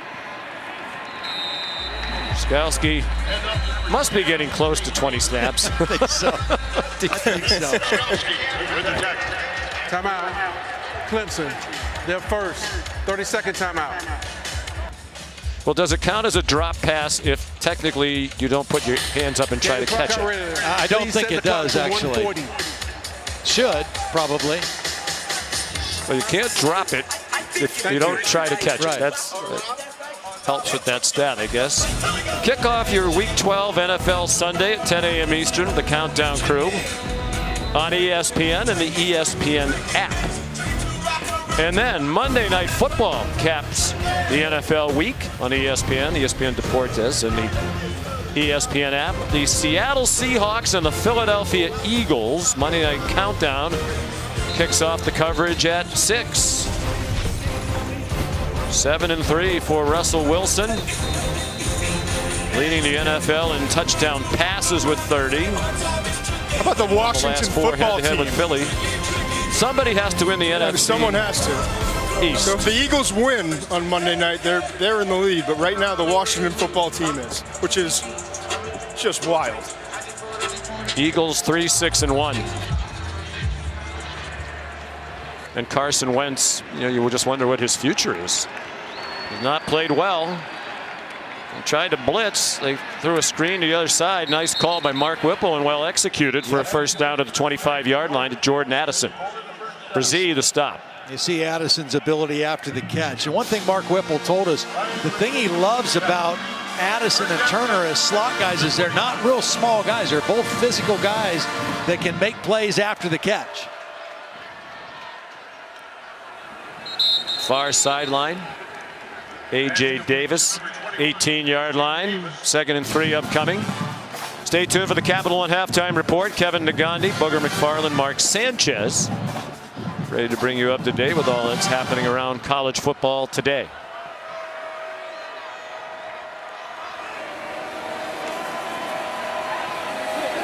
Pickett toward the end zone, and is it caught? Yes! Wow. Jordan Addison, the touchdown. It looked like Joseph Charleston at the very least might bat it down, but he didn't. And Pitt has its first touchdown.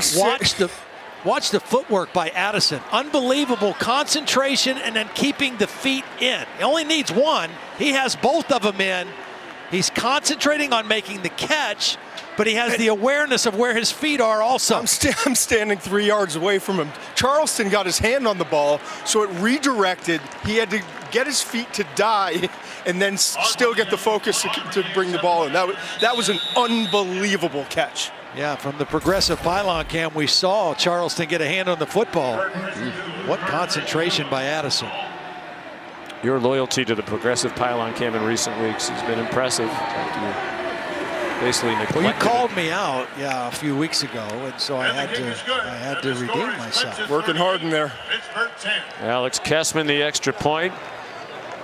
Terrific freshman season for Jordan Addison out of Frederick, Maryland. A lot of schools recruited him as a defensive back. He wanted to play wide receiver, and he has been a standout this year for Pitt.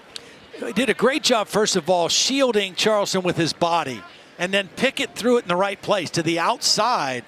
But you just see the body awareness, the route running, and the concentration on the end of this play. Progressive pylon cam again. All right. And then at the very end, to keep the ball high to show that he was bringing it down. I mean, you can't do a better job than that.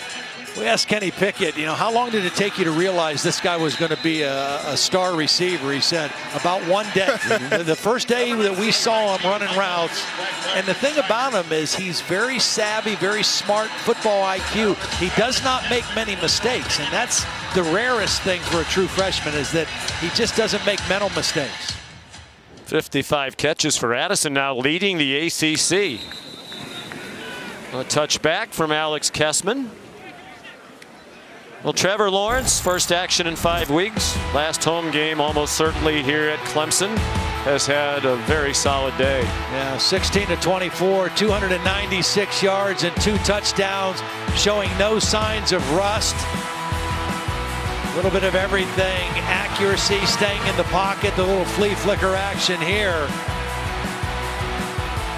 And then the reads, and this is, you just aren't going to fool him anymore. I mean, he's seen everything. This is his 33rd start, and you're not going to fool Trevor Lawrence with coverage. Look out. He is surrounded and sacked. Rashad Weaver there. Really nice job by Weaver, just coming all the way around the horn. Here he is working on Jordan McFadden. Watch him come all the way around the pocket and then back to the quarterback.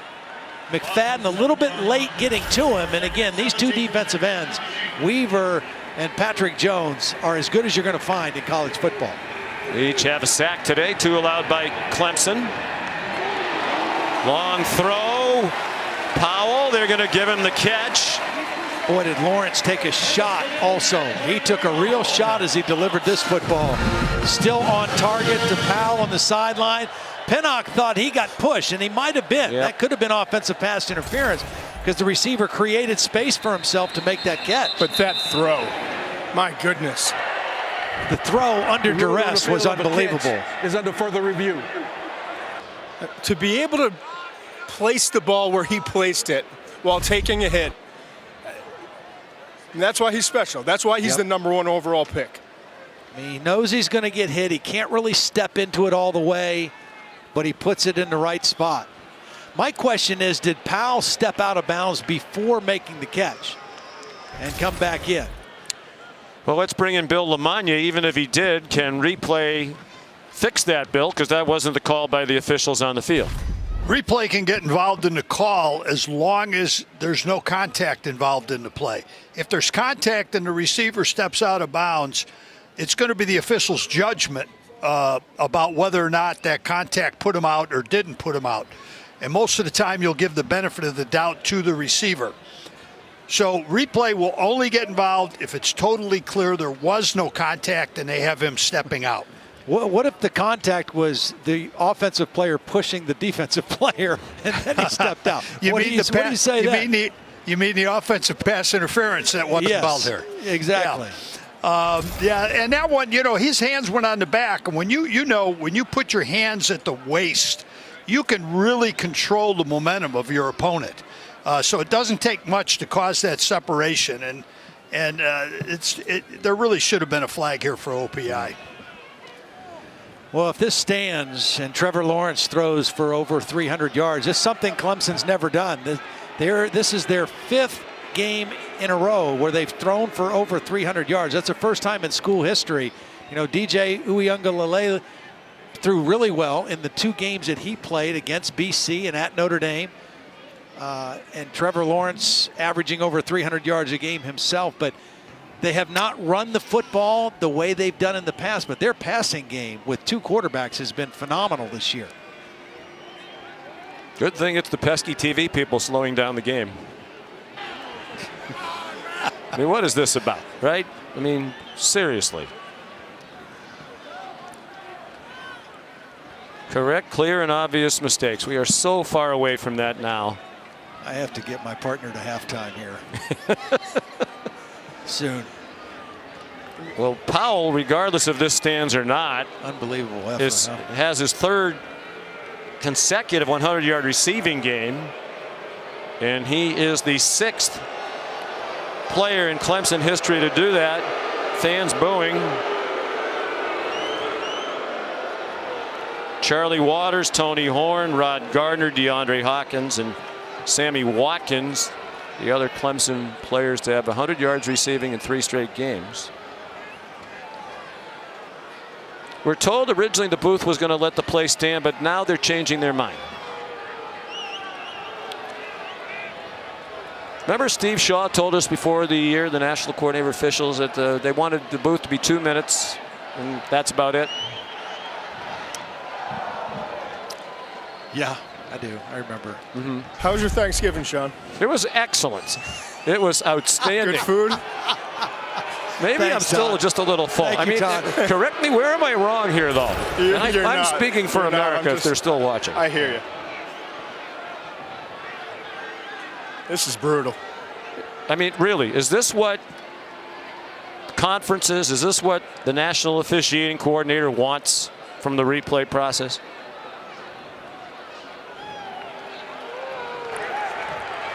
After further review, illegal touching, offense number 17 stepped out of bounds, came back in, was the first to touch the ball. It will be 3rd down at the 18-yard line, 3rd down.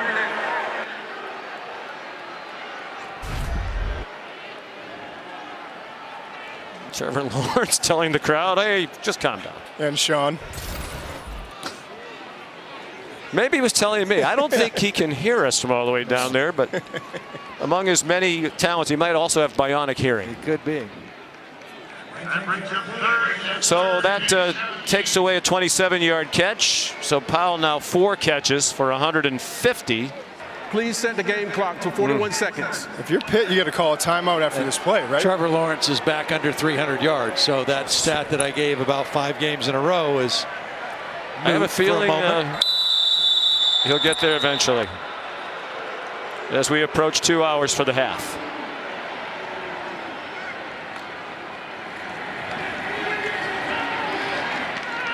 Rodgers taken down inbounds by Eric Hallett. A nice play by Hallett. Now, Hallett's been interesting. He never started till this year. He started a game at corner and a game at safety. 30-second timeout. Pitt uses their final timeout. Stop the clock with 36 seconds left. Maybe try to go after the punt. I wish they had a couple more timeouts so they could keep the half going, because I think that would make you happy. Well, you know, I'm sort of being, as you know, trying to have some fun with the crankiness, but I do think it's situations like what we just saw that really make people have a hard time sometimes to replay. I'm kind of to the point myself where I'd just like to see it go back to the old days where there's no replay, and if they missed it, they missed it. Yeah. And you'd be very gracious when they miss calls. I would be extremely in the holiday spirit. You would be extremely gracious. But the bigger point, obviously, as we get toward the end of the half, is Clemson. Dabo Swinney said when the game got canceled last week at Florida State, they knew we were fixing to hang 70 on them. They could hang 70 on Pitt here today if they wanted to. It kind of feels like. It does feel like I think Pitt's come up with a couple plays. They've gotten to the quarterback a couple times to hang in there, but offensively, they just have had no answers for this Clemson defense. And it's obviously a team that was hungry to play and hungry to prove that, hey, we lost to a really good Notre Dame team. We were undermanned on defense. We were without our starting quarterback. but we're ready for the stretch run, and it starts today. Spires. Pitt came after him. Spires on the ground. The crowd wanted a flag. DJ Turner, the return to midfield. Fans booing the lack of a flag. Spires can't believe it either. Well, they called timeout in order to set up the punt rush, and they came all out. And the only question was he blocked into the punter. The reason there was no flag, yeah, I think he probably was. Dayon Hayes, who made contact. Let's bring in Bill Lamagnier. Bill, what do you think? Was there anything there? Is that a good no call? I saw the player next to him get contacted into him, but I didn't see contact that I deem to be take him off the hook there. So kind of understandable why they're upset with that one. Catch by Taysir Mack. Ray Thornton right there. Pitt has no timeouts. Kessman has a huge leg. He has 12 field goals of 50 plus in his career. That's a catch, but the half is going to end. Jared Wayne down at the 30-yard line.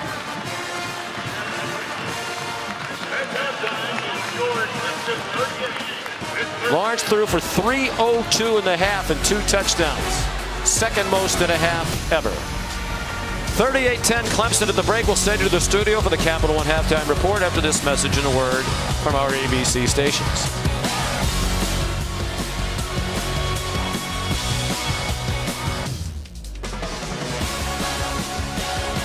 Clemson scored 31 points in the first quarter, most in the first quarter in school history. As we head to the second half, Clemson up on Pitt 38-10.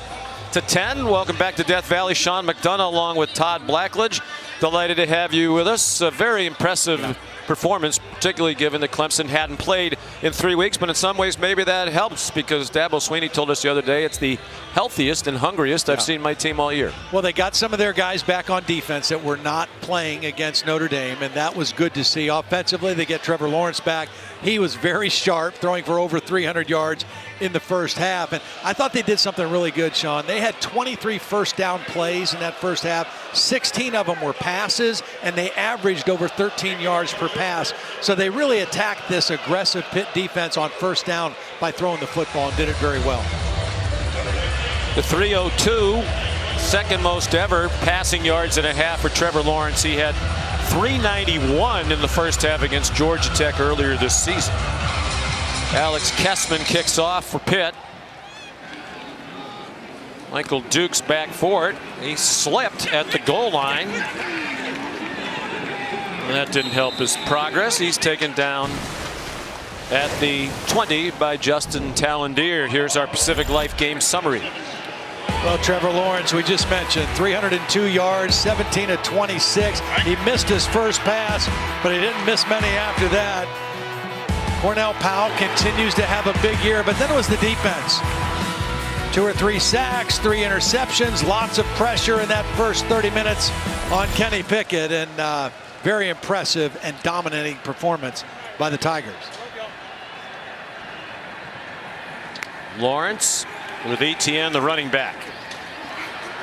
And he gets dumped by Rashad Weaver, and the ball has come out, and the Panthers have it. There is a flag down. I think there's going to be a hold on Jackson Carman blocking against Patrick Jones, but Weaver is the guy who got to the quarterback. Again, same thing. He goes all the way around the pocket and comes back to the quarterback and jars the ball loose from Trevor Lawrence. Offense, number 79. That penalty is declined. Rizzola plays the fumble, recovered by Pitt. First down. These two defensive ends now, here's the hold is going to be right here. The sack is going to be right here. These two guys, Rashad Weaver and Patrick Jones, are very difficult to deal with in one-on-one pass block situations. They came in with 13 and a half sacks, and they've created consistent pressure tonight. I mean, so this is a defense that has given up a lot of big play, pass chunk plays down the field, but they have consistently sacked quarterbacks. Every game, they have done that consistently. You have to get to disrupt the quarterback when you play as much man-to-man as they do. Pickett over the middle to Jared Wayne, frustrated he couldn't stay on his feet. He might have had a touchdown. 3 sacks today for Pitt. 2 for Weaver, 1 for Jones. When they came in leading the nation, right? 40 sacks coming into the game. Yeah, averaging 4.5 per game. Touchdown here if they catch it. Vincent Davis wide open in the flat, and it's a touchdown. And the Panthers trying to scratch back into this one after falling behind 31-0.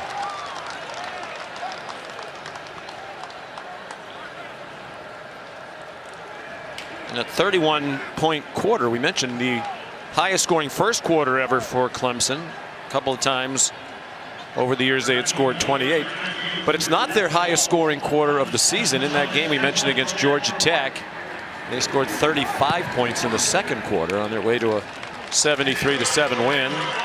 Kessman adds the extra point. Go back and look at this touchdown. A little mix up in the coverage. The back's going to go out here, and one of these guys in here has to be responsible for covering that back out of the backfield. Nolan Turner, the safety, he goes back inside. Nobody comes out quickly. So a good design, good play call, and we see Pitt now take advantage of the turnover by Clemson. That's what Clemson did the first half.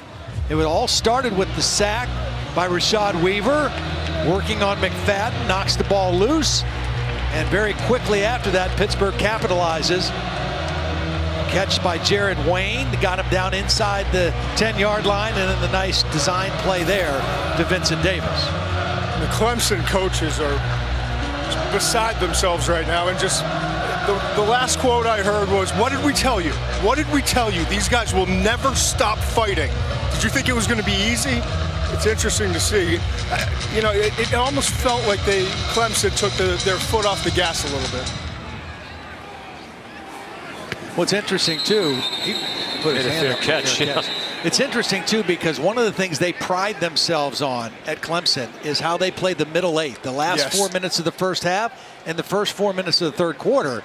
And that's what has to be very frustrating for Dabo, is that the little lack of energy and concentration maybe here to start the third quarter. Well, to Todd McShay's point, Dabo and the coaches feel like their team has gotten a little lethargic with the big lead, which is now 21 points.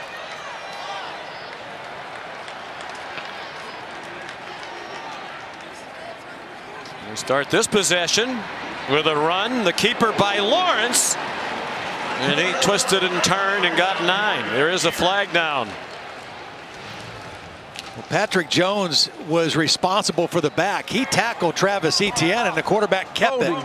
Offense, number 65, 10-yard penalty, first down. That's the left guard, Matt Bockhurst, that gets called for the hold. Yeah, he actually just threw a defender down. Watch him, number 65, right here at the end of the play. Trevor Lawrence is already outside, and Bockhurst just rips a man to the ground, completely away from the play. An unnecessary penalty, and he's out of the ballgame. Yeah, he got the hook from the angry coach. Mason Trotter has come into the game along the offensive line, playing left guard. Fake to Etienne. Lawrence pressured right away by Jones. Still got it away to Rodgers.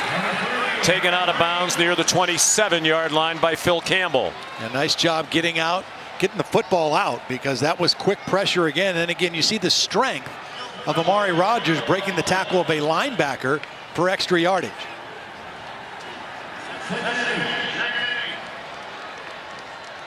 Clemson's previous 3 possessions, punt, fumble.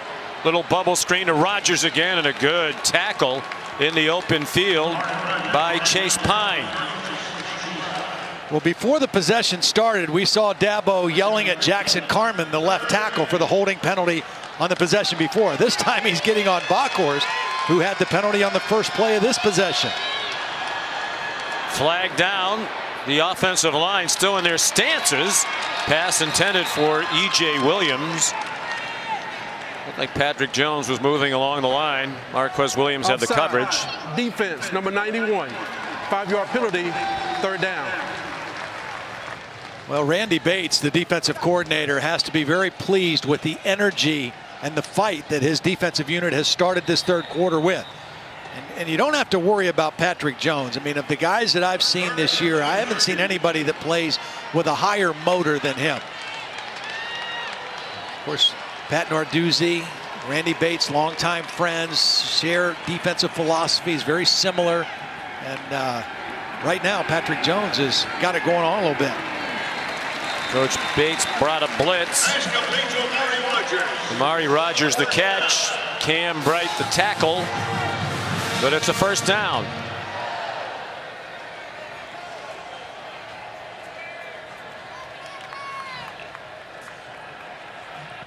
A little surprised that they haven't tried to throw the football to Etienne on some kind of route against the linebacker. Etienne to the 45-yard line.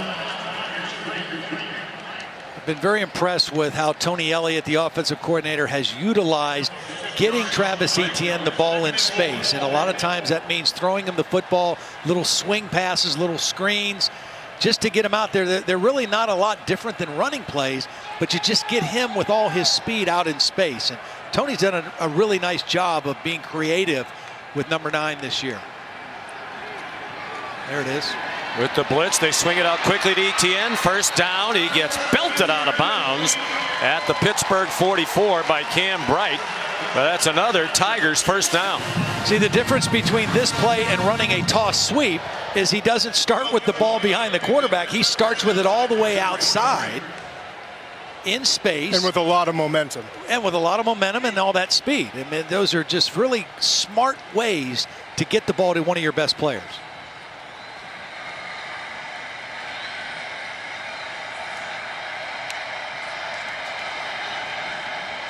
12-yard gain. Lawrence sets, throws deep for Powell and double coverage and knocked down by A.J. Woods. Eric Hallett was there as well. It was a nice play by A.J. Woods because he didn't turn to find the ball himself, but he just read the eyes and the hands of Powell. As soon as he saw Powell put his arms up, he reached his arms up in between the receiver to get a deflection and knock the ball away. That right hand was able to knock it away at the end of the play. There's an injured Pittsburgh Panther on the play. It's Devin Danielson, a defensive lineman. Back in a moment. You're watching college football presented by PlayStation 5. And this is the ACC on ESPN. Clemson trying to stay right on the heels of Notre Dame, hoping for a rematch in the conference championship game. They're leading this one 38-17. Lynn J. Dixon, nice move as he went past the line to make. Got a few more to the 30. First down, Clemson. So now watch on this replay. This defensive end has got to freeze and respect Trevor Lawrence. Lawrence makes the right read, leaving it in the belly of Lynn J. Dixon, and then a nice cut at the second level. But Trevor Lawrence and his ability to run affects this defense of Pittsburgh. Dixon still the running back. He got 13 on the previous play. Lawrence to the end zone, a diving catch by Amari Rogers. His 10th catch of the game. That's a career high. Then it's a 30-yard touchdown. Boy, and he's working on Hamlin again. Receiver downfield, offense. Not a touchdown. I think they're going to get the freshman Walker Parks, number 64 or 56, Backhorst, which would suggest maybe this is an RPO. So watch 64 and 65. If it's an RPO, they're blocking run and they're getting downfield. That's Backhorst right there, 56. Downfield, Trevor Lawrence reads it to throw. There are two I'm fouls sorry, on the 56, play. Will Putnam. Both by the offense. Ineligible receiver downfield. Offense number 56. 5-yard penalty. After the play, unsportsmanlike conduct. Offense number 3. His first. We enforce that 15-yard penalty also. First down. Well, there's 2 penalties on Clemson, but that doesn't take anything away from an incredible throw by Trevor Lawrence. If anyone wonders why he's going to be the first overall pick, just watch that throw. I mean, the second it came out of his hand, you could tell he just layered it perfectly. The trajectory of that throw, he understands the touch, where it has to go, and how to get it there. It looked even better from the progressive pylon. Oh, there you go. And the penalty on Amari Rodgers was he got up and threw the football into the brick wall in the back of the end zone. That was the unsportsmanlike penalty on Rodgers. Now it's 1st and 30. Play fake by Lawrence. He gets banged down, but got 9. Future #1 pick. Got a rematch perhaps with Notre Dame coming up. You want to play for another national championship, but they're not afraid to call his number on the running plays, and he doesn't want to be protected. He wants to run when the situation dictates. And he's a good runner. I mean, he's faster than you would think because he's a long strider, but he's a very good runner, has a good feel for it. But that's what he does best. Right there. Powell. Well, it was 1st and 30. Now it's going to be 3rd down and about 1.5 yards. Another big game for Powell. That's his 5th catch for 169. See, that's RPO. I mean, that the line and the defense has to read counter on that. He's faking counter, but throwing a ball down to the middle of the field off of RPO. And that's how the RPO game has changed so much in college football. It always used to be just bubble screens off the fake run. Now they're doing all kind of things. It's 8 more receiving yards than Powell had last game against Notre Dame 3 weeks ago. Lawrence tripped up again, a designed run for the quarterback on 3rd and 2. With the lost yardage, they'll kick the field goal. Well, they got most of that yardage back. They called the quarterback's number again, and a blade of grass got him. Yeah. Jumped up and grabbed that ankle. So here's Potter to try a 41-yarder, it appears. Made one from 46 early in the game. What happened to that hair there? It's a little different hairstyle BJ's got this year. Competing with Trevor Lawrence. Are you saying it went over in space to the left where you circled? Or what? Well, no, they had a nice picture of his short hair. Picture of the kick is wide left from 41 yards.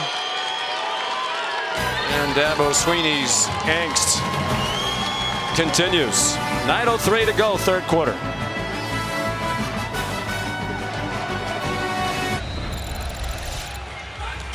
Here are today's biggest moments of the game, brought to you by Samsung QLED TV. A.J. Williams, an early touchdown. Their first 3 touchdowns were set up by interceptions by the Clemson defense. They led 31-0 after a quarter. Dabo Sweeney was a much happier man then, but the offense has gotten stagnant. Punt, fumble, and missed field goal in their last 4 possessions. And the Panthers are within 21, have momentum and the ball from their own 24 after the missed field goal. And a very long way to go. 9:08, 3rd quarter. Kenny Pickett, 17 out of 30 for 168. Jared Wayne upended as he crossed the 25. Really nice play by Nolan Turner. I thought this play had a chance, but Nolan Turner from his safety spot read it very quickly and made the nice tackle.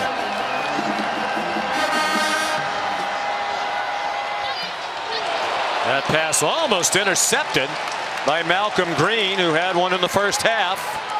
They were trying to get it to DJ Turner. Malcolm Green's had a really good game. He's listed as 3rd on the depth chart, but he's been in there with the starters a lot. When I talked to the coaches, they said he reminds them a lot of Dre Bly. He was a tremendous player. Green originally committed to LSU. Came to Clemson instead. That pass off the hands of Jared Wayne. And a big 3 and out. And you could feel a little anxiety in the crowd here as Pittsburgh took the field for that offensive series.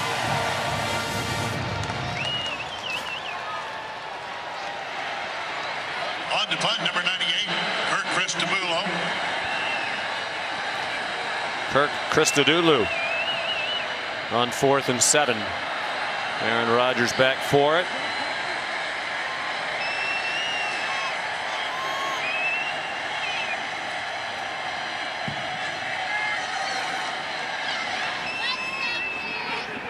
Another good punt. Another fair catch at the 29-yard line. 44-yard punt.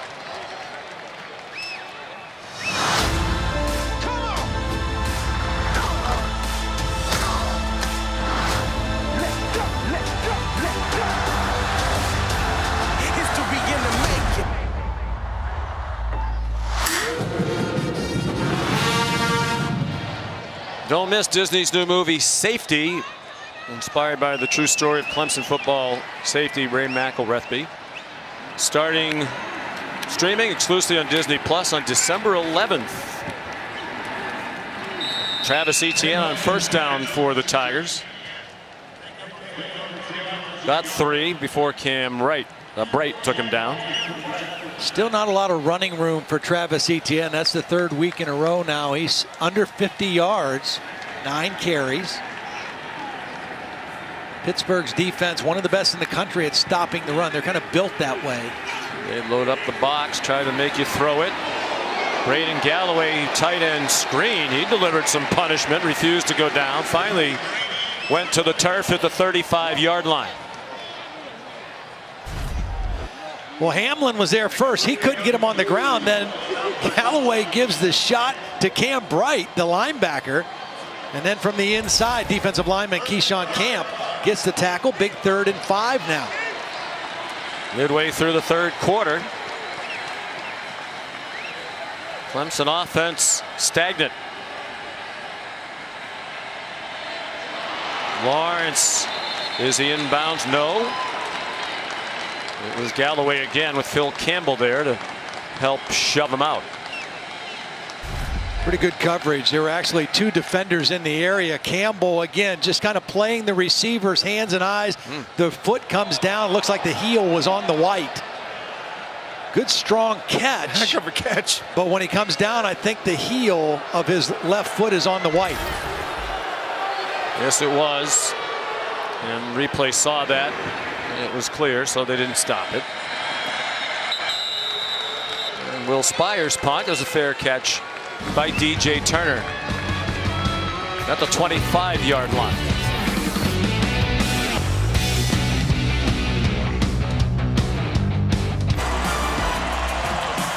Tonight, 7 on the ESPN and the app.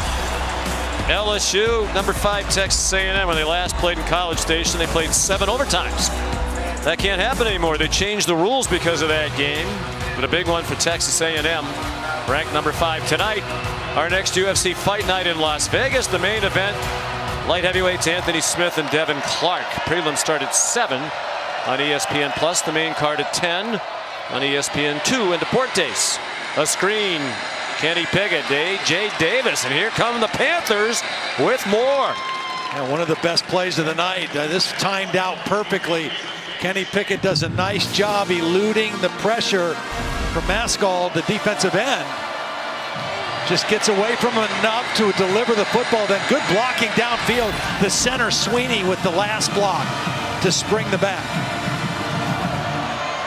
Clemson led 38-3, 8 minutes to go in the half. And the Panthers follow up a 22-yard gain with another 9-yard gain on the completion to Jordan Addison. We talked to Kenny Pickett the other day, said he wasn't very highly recruited, and we asked why, and he said, well, I was a freshman in high school. I was 5'6", 135. We're like, come on. Well, he has unbelievable. Yeah, I mean, the football is as big as his helmet in that freshman picture. And he's a big strapping guy right now. I mean, you know, when NFL tough guys see him, you know, he's bigger than you think he might be, and he's tough. He's going to be in the league for a long time.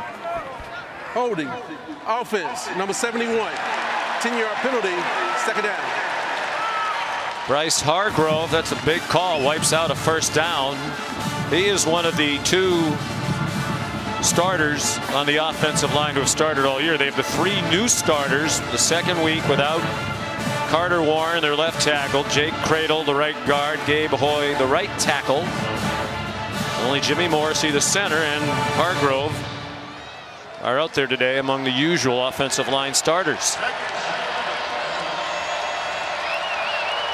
They were a beleaguered group in the first half. They've settled in as the game has progressed.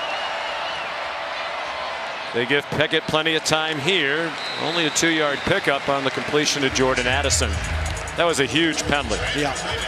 And really then on that 2nd and long, you're just thinking try to get half that yardage back. Mark Whipple, the offensive coordinator, try to give yourself a chance on 3rd down against this Clemson defense. Now they need protection to throw the football for this kind of yardage. 3rd and 9. Pickett across the line and down. Got only 2, needed 7 more. Taken down by Kane Patterson, the backup linebacker. See, this is a 3-man rush with zone behind it, so Patterson is able to just stay right there and act almost as a spy on the quarterback. Kenny Pickett nowhere to go with the football, and that penalty, as you mentioned, brings up the long yardage situation, and you have to punt the football here. First down run play, run that yielded a first down if it had stood. Kirk Christodoulou averaging more than 47 yards per punt.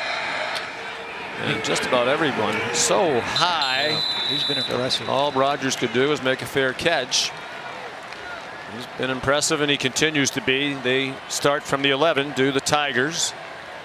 Last 7 drives, punt, touchdown, punt, punt, fumble, missed field goal, punt for Clemson.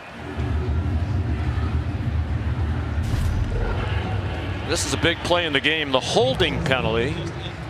Yeah, right there in the middle, 71, right there as the back is trying to run through the gap.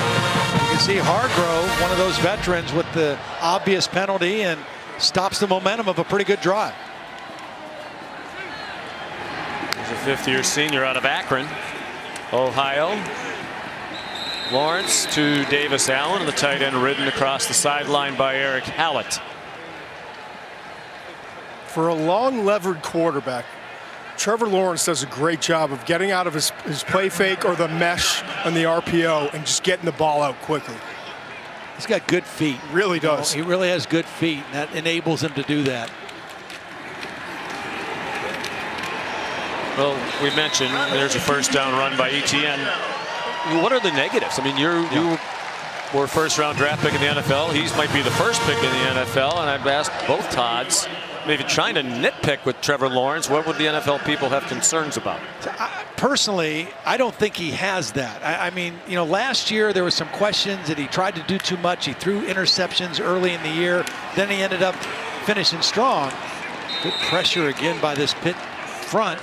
But I think with him, I don't think there is a weakness. I think he checks all the boxes, at least from my standpoint. Todd, what do you think? Yeah, you know, going back to what you were saying, he had 8 interceptions in the first 7 games. In the last 14 games, he's thrown 39 touchdowns and just 2 picks. So he's protecting the ball better. I mean, the only thing that you can say, and it's not his fault, there's not a lot of anticipation throws in the middle of the field, but when you see them on tape, he's perfectly capable of executing. Right.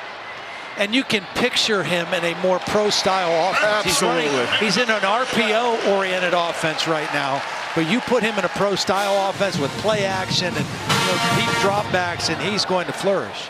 Well, here are the draft grades over the last 3 years that you have, Todd, for quarterbacks. Yeah, it's the highest grade that I've given to a quarterback since Andrew Luck, I think in 2012. And, you know, it just goes to show how complete his game is. Well, I think as you saw on that play there, again, his ability as a runner and to extend plays and to scramble. Nice, another run by Lynn J. Dixon. That's the thing that impressed people about Joe Burrow last year was his running ability, his ability to make plays, you know, as a runner. And I think Trevor Lawrence has that same ability. Yeah, if we could just get an offensive lineman to protect Joe Burrow. Yeah. My goodness. 360 passing. That's a 15-yard run for Lynn J. Dixon. I remember some were saying, well, Andrew Luck, you know, he doesn't really have great velocity on the deep ball. Whatever. And I remember his pro day when he threw the ball 75 yards down the field with his last throw just to stick it to every scout who said it. Amari Rodgers the catch. You know, we've all done this for a long time. To me, there are very few quarterbacks that we've watched over the years where you said absolutely can't miss, not only going to be an NFL quarterback, but a great NFL quarterback. Peyton Manning certainly one. Yeah. To me, Andrew Luck was one of those guys. His career derailed by injury somewhat, but Lynn J. Dixon dropped for loss. And to me, here's another one, John Elway, if you want to go back further. There are very few of them. Joe Burrow, to me, sort of emerged as one of those guys in one year. It was one year. Season, yep. One season. What I've loved about Trevor Lawrence is the progression. Like, as a freshman, we saw the talent, but he was still young. He was learning and didn't want to step on other people's toes and wasn't a leader. Second year, he comes in with a lot of hype, and he threw as we said, the 8 interceptions in the first 7 games, but kind of settled down. And then watching him this year, and even talking to him, I remember before the Wake Forest game, talking to him when he was in his car. He sat down and talked to us for about 20 minutes. The maturity, talking about social issues, talking about COVID and how he's worked and why he's back and wanting a championship and the reason that he's here playing and not opting out. You can just tell he's a pro mentally, and he's come so far in terms of maturity over the last 3 years. Yeah. David Green, the injured player for Pitt. There's a retrospective on his career. Won the national championship, was the most valuable player of the title win against Alabama with a brilliant performance. 5th in the country in total touchdowns last year. Just the one loss in that title game last year to LSU. One more touchdown, either passing or running, it'll be 100 for his career. He'd be the 5th ACC player to reach that number. So, okay, people are watching this game. Green walks off under his own power. And we've seen for 3 years now the physical talent. But when you talk to him, exceptionally bright. He's going to graduate in 3 years. He was embarrassed to tell us his GPA because he thinks it might have slipped a little bit. He has senioritis, he told us. But his mother is pushing him back to the books. But he's going to have about a 3.5 in business marketing. High character person. Man of considerable faith. As Todd McShay said, he's developed as a leader. You know, he led the movement by players who wanted to play when it looked like they might not even have a season. The crowd thought he got face masked. There is no flag, but he runs for the first down to the 38-yard line. Again, here's a perfect play for him. I mean, this is a toughness play. So we're talking about, you know, are there any weaknesses, any things you have questions about? Well, here's, you put a check mark by the toughness on this play. 3rd and 5. They got a nice drive going. They call quarterback draw. He breaks a couple tackles and keeps the drive alive. And it was not a face mask. So we had a peek at a replay. He fakes the toss, throws it deeper. Beautiful play design. Braden Galloway, a touchdown. 38 yards, Clemson's first points of this second half. Well, they really put Servassier Dennis, number 32, in a bind on this play. What a great play call by Tony Elliott and then executed by Trevor Lawrence. They fake the toss to Etienne. That freezes the linebacker. He doesn't know whether to come up on the run or to go with the tight end. That was a beautiful call. Question is, did he step out of bounds? Looked like he might have right there. His heel, he did. His heel is clearly on the line there. From the Progressive Pylon camp. Thank you. Maybe McShay should start to have to pull his share of the load here with the Progressive Pylon camp. Watch the execution is doing of a this great play. job. Watch this guy right here, number 32. He just gets put in a bind. Do I come up on Etienne on this fake? Oh, wait a minute. The tight end's going out for a pass. He's in the middle. He's caught in between. Perfect play call, perfect execution. And it's not going to be a touchdown, but it was a beautiful play by the Clemson offense. It was DeMar Hamlin as usual. I was just going to say, give him credit for that effort coming from the other side of the field. Well, they had Paris Ford as his other starting safety next to him. He was preseason All-American by some, first team All-Conference. Ball at the 3-yard line. It'll be 1st and goal. Clock operator, please set the game clock to 1:04. 1:04. You know, he got more attention, Paris Ford. But we talked when they still had Paris Ford, the Pitt coaches. You got the impression they weren't disparaging Ford, but you got the impression they thought Hamlin was the better of the two safeties. Well, the frustrating part is I've got 4 defensive players from Pitt in the top 150 prospects this year. Patrick Jones, Rashad Weaver are still here. Jalen Twyman opted out before the season, and Paris Ford just did recently. Yeah. Twyman, another defensive lineman in the middle. They sell out on the blitz, and Etienne has the touchdown. His second rushing touchdown of the game. And now they've scored for the first time in the third quarter. It's 44-17. The presence of Trevor Lawrence and his ability to run has opened up more opportunities for Travis Etienne to run the football. Still only 56 yards, but 2 touchdowns, and it's just the presence of Lawrence that has helped open things up for Travis Etienne today.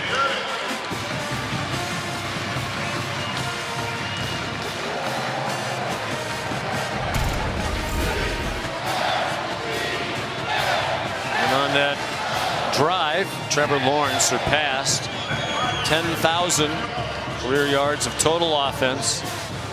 Number 3 in Clemson history. Moved past Charlie Whitehurst today, behind only Taj Boyd and Deshaun Watson. Just when it looked like Clemson's offense had gone stagnant, and there was a little bit of angst here with Dabo Swinney with the crowd, but they answer with a great drive. Travis Etienne and Trevor Lawrence, the 2 best players on this football team, 2 of the best in the country, leading the way. Knows how to find the end zone, that's for sure. 2 touchdowns today, both running. 76 career touchdowns from scrimmage, just past Ricky Williams. The 5th all-time.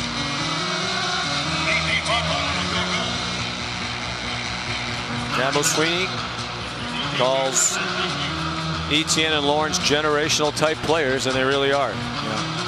Not only 2 of the best of the last 4 or 5 years, 2 of the best of this generation. Really 2 of the best of all time in college football.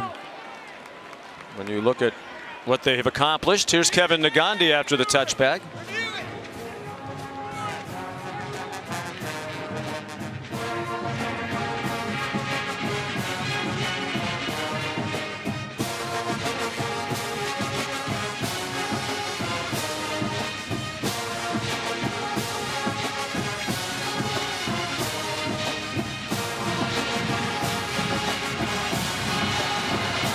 Mac Jones is he still continued to play that way, but his name's kind of faded down the list a little bit in some people's minds when you're talking about Heisman. Justin Fields and Trevor Lawrence hadn't played till today, but Mac Jones. Vegas, he's been sports books had Mac Jones ahead of Trevor Lawrence. Kyle Trask also ahead of Trevor Lawrence. And Justin Fields, which is hard for me to believe, only because they played so few games at Ohio State. Did you guys see Kyle Pitts again today for Florida? The tight end. I mean, he is impossible to cover. He's back healthy, and Trask is a different dude when he's on the field. Yeah. 2 carries in a row for Vincent Davis. Well, Trask has had a phenomenal year. To many, he is the front runner. But to me, it says the best player. It doesn't say who's having the best season. And there's a lot of football still to be played. If we're picking the best player, you're looking at it right there. And the biggest games the player left. Back after this from your ABC stations.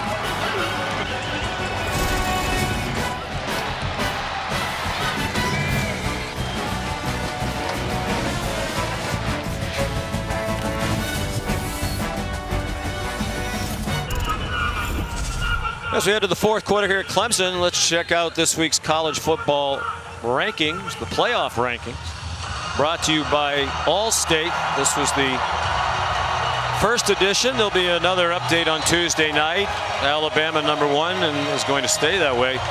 Notre Dame #2 and very impressive, I thought, yesterday against North Carolina. I thought defensively, after the second possession of the game, when they kind of figured out how to defend Sam Howell in that offense, they locked them down, and it was very, very impressive. And then Ian Book and his ability to create and to make plays and extend plays is is almost kind of magic-like watching. Very Doug Flutie-esque watching him play. He is such a gamer. First play of the fourth quarter and a big one for Pittsburgh. 3rd down and 2. 5-man rush after Kenny Pickett, and it's intercepted. The 4th for the Clemson defense and the 2nd for Mario Goodrich today. Well, the pressure was picked up pretty well, but this is a mishap and a miscommunication between receiver and quarterback. The intended receiver, Taysir Mack, is going to be out to the right, and he continues to run. Pickett throws the ball thinking he's running back to the sideline. Mack just ran past the defender, and that's an easy interception because their quarterback and the wide receiver were not on the same page. Mario Goodrich just stepped right in front of the throw, but that looked like Kenny Pickett expected that route to be shorter than it was run by Taysir Mack. He had thrown 4 interceptions all season. He's thrown 4 today. Couple it was tough to blame him for. New quarterback, DJ Uiagalelei, handed it off to Chez Mellusi. Well, he stepped in when Trevor Lawrence was sidelined for 2 games against BC and Notre Dame due to COVID, and boy was he tremendous. Not only was the 439 in their last game a career high for him, it was the most ever by any quarterback against Notre Dame. And the other thing that was impressive, Sean, they were behind in both of those games. They got behind by 18 on the road at BC, and he brought him back calmly. They were behind in South Bend, and he brought him back on the brink of victory in that one. And yeah, he was impressive. And even talking to Trevor Lawrence, we asked him about what'd you think about DJ, and he's like, you know, I mean, he's a baller. He's a gamer. The moment was not too big for him, and you know, he just looked right at home. And safe to say the quarterback position's in pretty good hands here at Clemson when Trevor Lawrence decides to move on.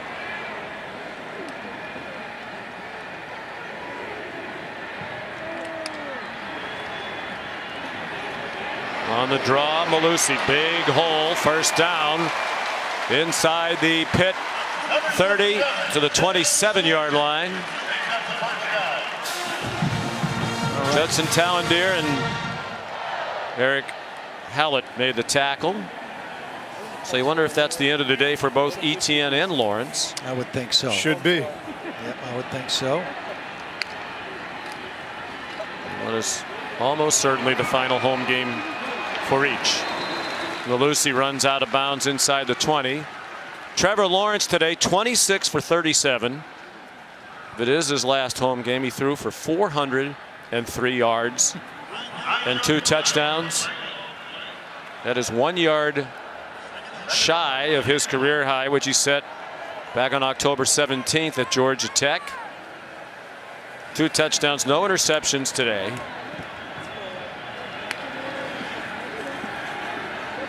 Uiagalelei throws incomplete. Intended for Cornell Powell and broken up by Jason Pinnock. Trevor just made it look so easy too. Like it wasn't a hard job today. You know, he knows where to go with the ball. He's so comfortable with the offense. He does such a great job with the mesh and the RPO and getting the ball out quickly, and as Todd alluded to, with his quick feet for a tall guy. He's got it going. Well, and he's just seen so much. You know, you're not going to fool him.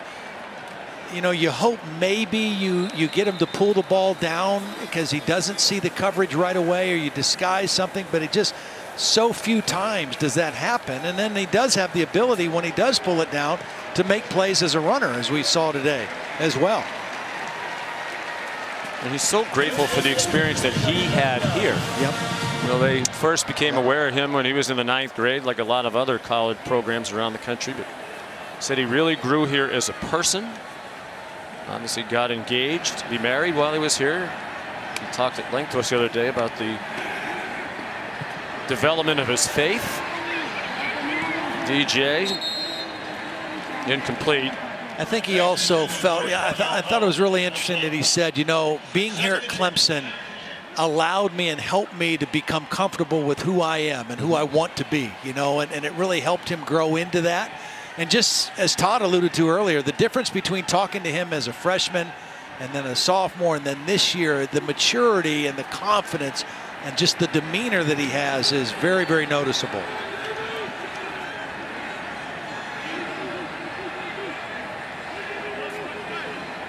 They call DJ Big Cinco. I think we're going to go along with that. I like that nickname. Easier on broadcasters.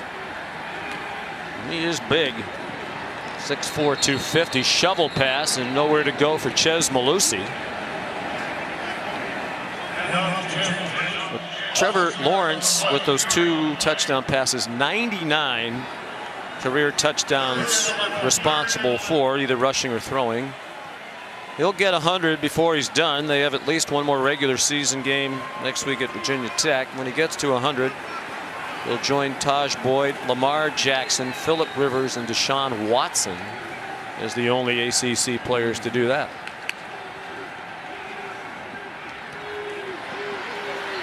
Cornell Powell. Coaches have so much admiration for him. You know, most guys wouldn't wait till they were a fifth-year senior to play with his talent. That's right. They'd transfer somewhere else.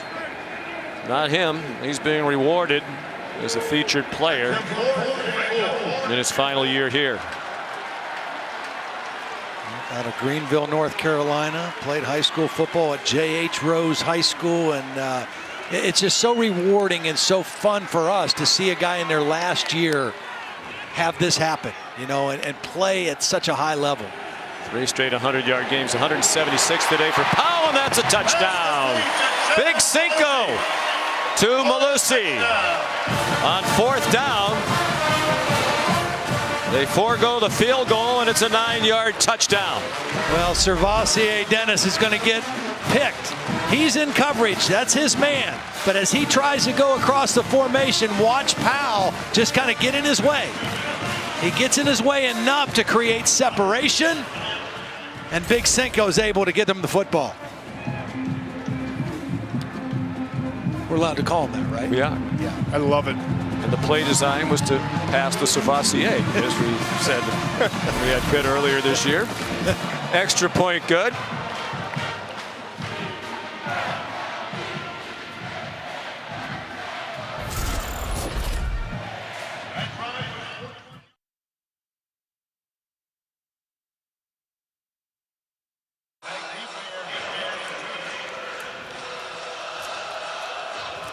Back in Clemson, South Carolina, DJ Turner back for the kickoff. They're even going to give BT Potter, the kickoff man, the rest of the day off, it seems. Here's Aiden Swanson, left-footed redshirt freshman out of Tampa. Kick his ass. Turner.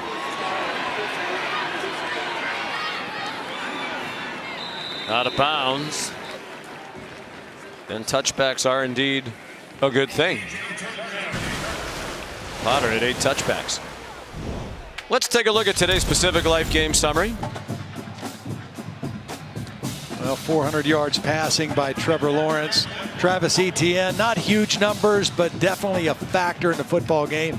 And 10 catches, a career high for Amari Rodgers, who continues to kind of lead the way with this somewhat depleted wide receiving core of Clemson. And you wonder, you know, they're going to get some of those guys back possibly before this year ends, before they get into the ACC championship game and the playoff potentially.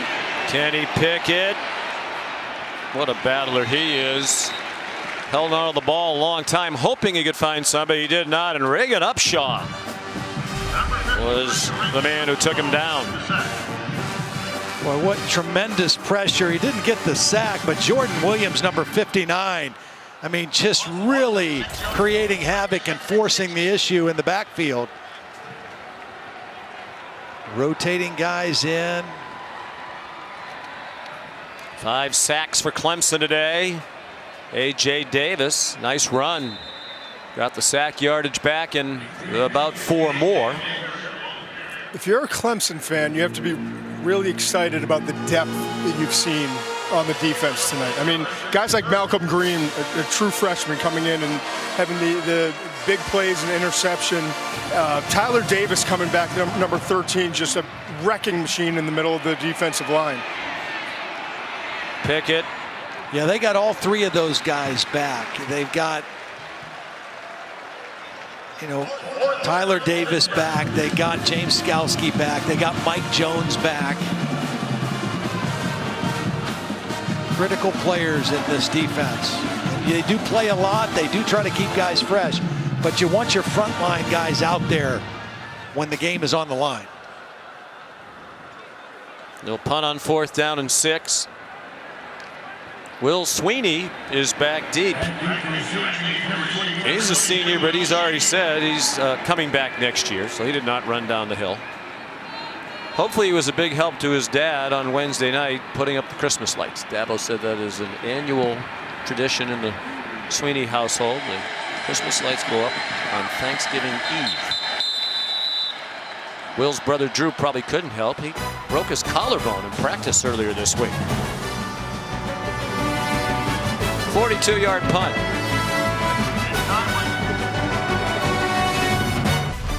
College football on ABC is presented by PlayStation 5.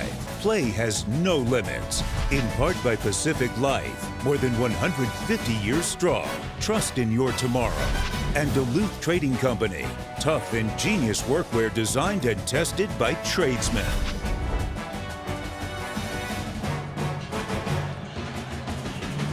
Final home game for Trevor Lawrence, and another outstanding performance. 32-1 now as a starting quarterback. Tied for the most wins in Clemson history as a starting QB with Rodney Williams, Taj Boyd, and Deshaun Watson. Will Sweeney swung down. There is a flag. Damar Hamlin and Sweeney just shake hands. Sweeney wasn't bothered by it. The crowd didn't like it. Neither did the officiating crew. I just like how this kid fights, Hamlin. I mean, he's a Pittsburgh Central Catholic kid. Same high school as Dan Marino, Sal Sinceri. A lot of big-time players have come through that school. A little WWE action there. There's no foul for personal foul. Second down.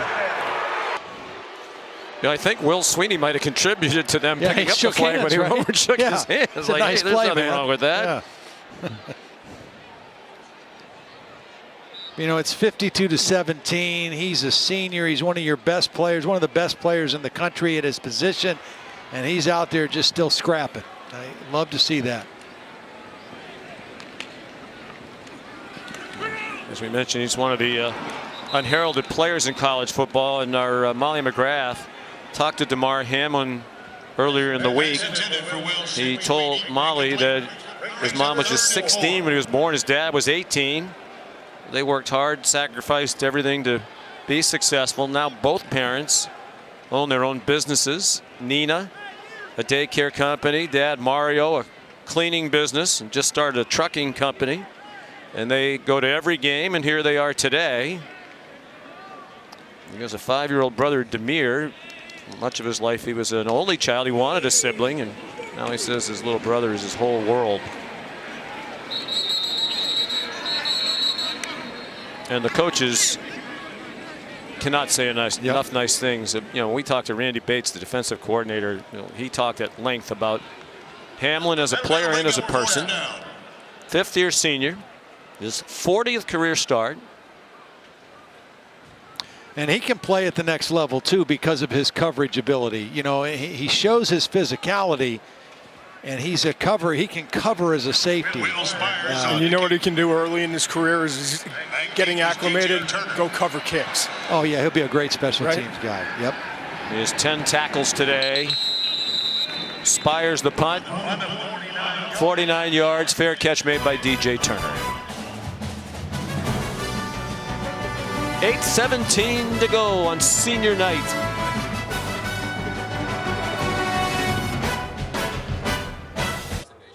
We really just want to say, go Tigers!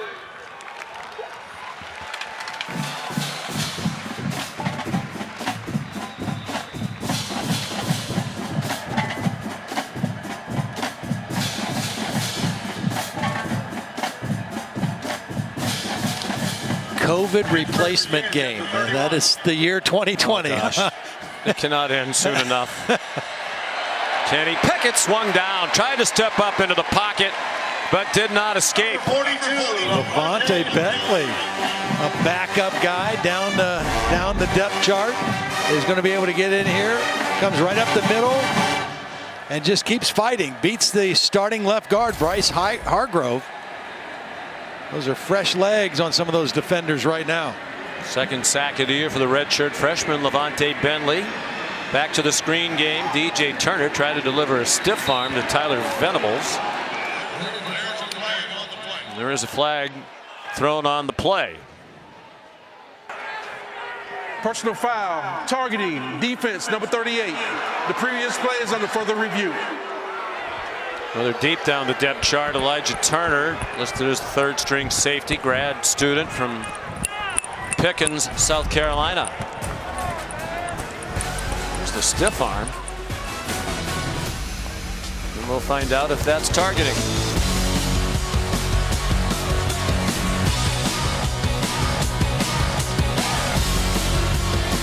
Their position. The College Football Playoff Top 25 Ranking Show, Tuesday at 7 on ESPN, presented by Allstate. We'll have the exclusive reveal of the College Football Playoff Top 25 rankings. Second week. After they reviewed it, no targeting. Elijah Turner still out there. Bill Lamagnier agrees with that decision. Three-man rush for Clemson. Kenny Pickett on 3rd and 13.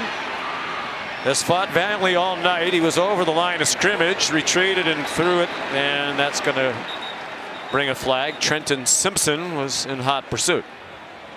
I think as valiantly and as tough as he's been today, as valiantly as he's fought, he should be allowed to cross the line of scrimmage and throw it. Illegal forward pass. Offense, number 8. 5-yard penalty. Loss of down. 4th down. Yeah, it's been a tough day for him, that's for sure. I mean, he's battled, he's competed, he's led, but they got in a hole early. They had the turnovers early. Clemson capitalized on him and just could never quite get out of the hole. Kirk Christodoulou on the punt. Clemson has looked like a fresh football team, a team that hadn't played for a few weeks and was still smarting from the last time out, losing a football game, and they got that taste out of their mouth. Well, right on cue, there's the All-State playoff predictors. Now, these were our picks, what we think it should line up as we head toward the next show on Tuesday night. You and McShay like Alabama #1. I after yesterday, Notre Dame moved from 2 to 1 in my book. Well, you could make an argument either way, for sure. I think their defense is a little more dependable. Now, I think Alabama's offense is more explosive, but I would agree with that. I think they have the better resume right now as well. The tough one for me is when you get beyond 4, with Florida and A&M. Because I think Florida's a better team than A&M, but they lost to A&M. Yeah, I mean, A&M beat them, and A&M's only loss was to Alabama. Right. And then, Sean and I both have Cincinnati in there, even though they were off today, and that might end up hurting them on the next ranking on Tuesday. But you guys really they're think a really good football team. I think they're a really good team, too. You think that they would beat Florida or Texas A&M? I think they deserve. My point is, Todd, I think they deserve a shot to play a team like that. That's what I think. I think they're capable in a one-off game to play with anybody. Kobe Pace, the ball carrier there, as they go even deeper down the depth chart. But I don't know. He wants to question our selection of Cincinnati's number 5. How could you have Florida ahead of Texas A&M? Well, he just said he thinks they're a better team. Texas, well, they lost. Maybe that must not matter to him. Of course it matters. Of course it matters. You just think they're trending, playing better now. But watching them since that game, Florida, I think, is getting better. Texas A&M, I think, has had some ups and downs. Yeah. I think Florida is the 5th best team in all of college football. Cincinnati's a great team. I'd love to see the Cincinnati-BYU matchup that there was talk about, but apparently that it's not likely to happen. Yeah. Well, Kevin Nagandi talking about, COVID. What was the expression used? COVID games thrown together. COVID replacement game. COVID replacement game. They're like arranged marriages on the fly here. Right. Why not expand it? It's too late, but expand it to 8 was what we've been saying. I've always been a proponent of 8, and I think the non-Power 5, the P5, as Luke Fickell calls it, should be guaranteed a spot. Yep. I mean, you put Cincinnati, UCF a couple years ago, whoever it is, give them a chance. Yep. This would have been a perfect year to do it, really. Everything else going on. Uyunglele upended. Shad Weaver fighting all the way to the finish. I mean, we played the NBA in a bubble. We played, 60-something games in baseball and adjusted the amount of teams in the playoffs there. Why can't we adjust it here? Because they didn't want to. They could have. That's the issue. I think they very easily could have. There would have been some logistical things to work through, certainly. I just don't think they wanted to. Yeah. But the frustrating part is it's not apples to apples this year. I mean, right. That's right. Different conferences are playing different numbers of games. That's exactly right. So it would provide an opportunity to really see who the best teams are. And if they expanded it, it would help them with potential problems like, what if Ohio State only plays 5 games? Right. That's right. Okay, yeah, they only played 5, but we think they're one of the best 4 teams, 8 teams. They're in. We'll take Cincinnati. From what I understand, Todd McShay, Cincinnati and BYU were trying to talk about arranging a game, but now with all the COVID issues popping up all over the place. Plus, it's quite possible Cincinnati's going to play Tulsa twice. Yeah. They're in the top 25 this week. They have a regular season meeting. They could play them again in the conference championship game in the American. And it's not like in the first college football ranking, Cincinnati was 6 and BYU was 7. I mean, BYU was 14 in the first ranking. So, I mean, how much benefit would there be for Cincinnati? I mean, to somebody like us, we would Cincinnati say we'd like to see is that right? Yeah, it's just too big of a disparity to really risk it, I think, in that game at this point. It was Aiden Swanson who punted. Just his 3rd punt of the season. So the Big Ten remains a jumble. Northwestern has lost to Michigan State. First loss of the year after a 5-0 beginning. Yeah. And then Wisconsin is not eligible, right, for the Big Ten championship game. Not enough games played. Ohio State is 1 game away, one more cancellation away from that. New quarterback for Pittsburgh is Joey Yellen, who started the 2 games that Pickett missed due to injury when he had ankle surgery. Joey started at Miami against Notre Dame. Redshirt freshman from Mission Viejo, California. There's a flag on his first play. Illegal formation. Offense. 5 men in the backfield. Half the distance to the goal. First down. Yellen played 1 season at Arizona State and transferred here in January to Pittsburgh. Had a tough go of it in those 2 starts, particularly against Notre Dame. That outstanding defense. A 45-3 Irish win from the end zone. He throws it away as he was running out of time. Yeah, I actually thought that he did a lot of good things in the loss to Miami.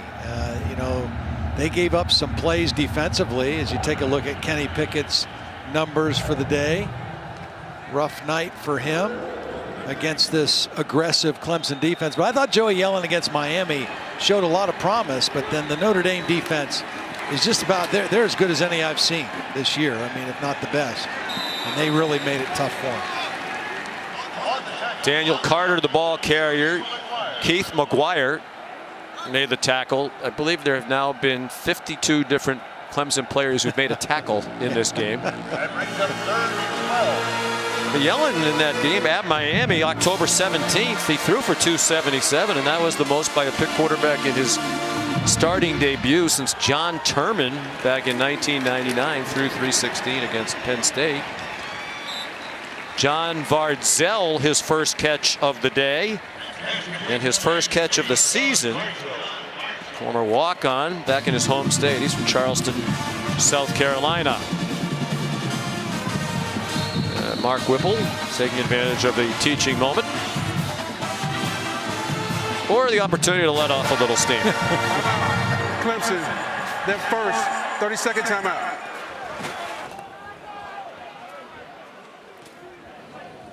Now, what do we think is the point of this? Well, it was fun to see Trevor Lawrence come back to college football. He hadn't played since October 24th. Some people wonder, would he be rusty? Not really. He missed his first pass of the game, then was pretty on point the rest of the day. This touchdown to E.J. Williams, the little flea flicker that really fooled the Pitt defense, got him out of position. The big payoff play there to Powell, who had another huge game. And Trevor just did a little bit of everything. This was such a beautiful design. Faked the toss to Etienne. Short side of the field, hit the tight end. And Trevor Lawrence, again, beautiful day for him. 26 of 37, 403 yards, 2 touchdowns. Now 32-1 as a starting quarterback.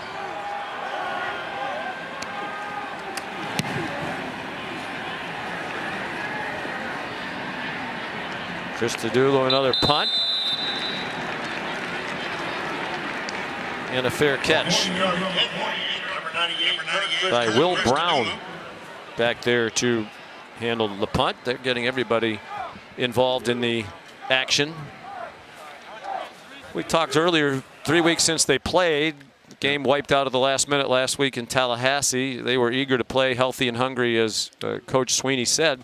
They still haven't made a decision about whether they're going to make up that game. And that'll be interesting to see what transpires. I think if you're Clemson, as much as they would probably like the opportunity to hammer them with all the angst of this week, I don't know if it makes sense to try to replay that one. I don't either. I mean, because first of all, you're looking at, you play Virginia Tech, and let's say you win that, you guarantee yourself a spot in the championship game with a rematch against Notre Dame on the 19th. Why not take that extra week and get ready for that game? You know, you don't need another game against Florida State. Hunter Helms, walk-on quarterback, freshman, is in there. They got J.C. Chalk, the fifth-year senior tight end, to catch.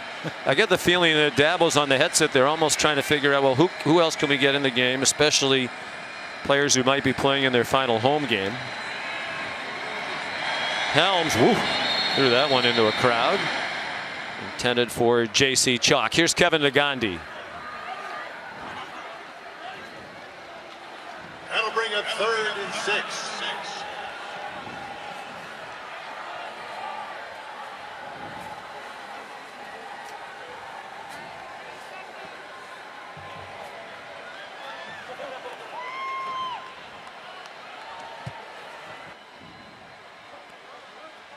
Because of the numbers issues for Wisconsin, Northwestern still in good shape in the West. That would have been huge. Would have given Wisconsin a much better chance to win the Big Ten West. They were going to need help, and they got some from Michigan State today. Dabo Swinney having some fun over there. I think he's just trying to figure out who else can we put in the game. He's having a lot more fun than he was about the first 4 minutes of the third quarter. He was not a happy man the way his team came out of the locker room and started the third quarter, but they kind of got that turned around, and now it's let's just get as many of the guys in as we can. Josh Jackson gets a hand slap. He's nowhere near our depth chart. Zach Patter's on our spot. There's a block punt. They have the backup punter Swanson in there. But Zach is frantically grabbing at flip cards and writing names onto our chart. And we have about 6 deep for Clemson because they always play so many people. Dabo almost calling people in from the crowd here. Who else wants to play? None of those guys in there made much of an effort to stop the rush. And it's a deflected punt. Well, put me in, Coach. The cheerleaders are leaving. The band's getting ready to walk out, so we're getting there. I think it was John Morgan who deflected the punt. Yet cheerleaders have done their job. We thought McShay was kidding, but he was not. I never kid.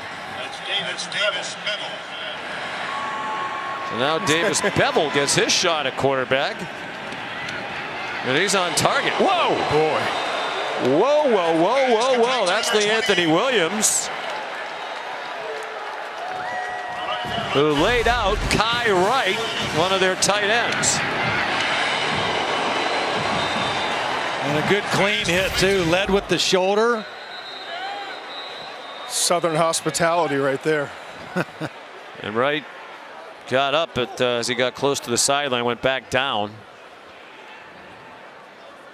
Redshirt freshman, tight end with his third catch of the year, and he got walloped by Anthony Williams.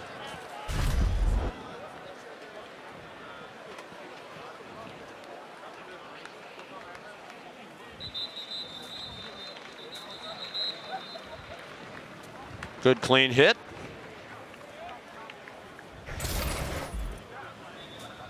And Williams back on his feet.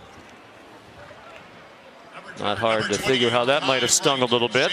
So Bevel, redshirt freshman, back very close to home. He's from just up the road in Greenville, South Carolina. One of 4 natives of South Carolina to play here today. That's an incomplete pass. Incomplete pass. Fred Davis apparently doesn't hear the whistles or just wants to live out the dream, but they're going to bring it back. Ruling on the field is an incomplete pass. Second down. It sure looked like it bounced off the ground. Low throw. And it did. It bounced. Intended for John Vardzell. He's another of those from South Carolina. Charleston, one of the 4 Pitt players from this state. He went to high school in North Allegheny in the Pittsburgh area. So my sister and brother-in-law went to high school in North Allegheny. NA. Great school. Outstanding football teams over the years. Great football in Western PA.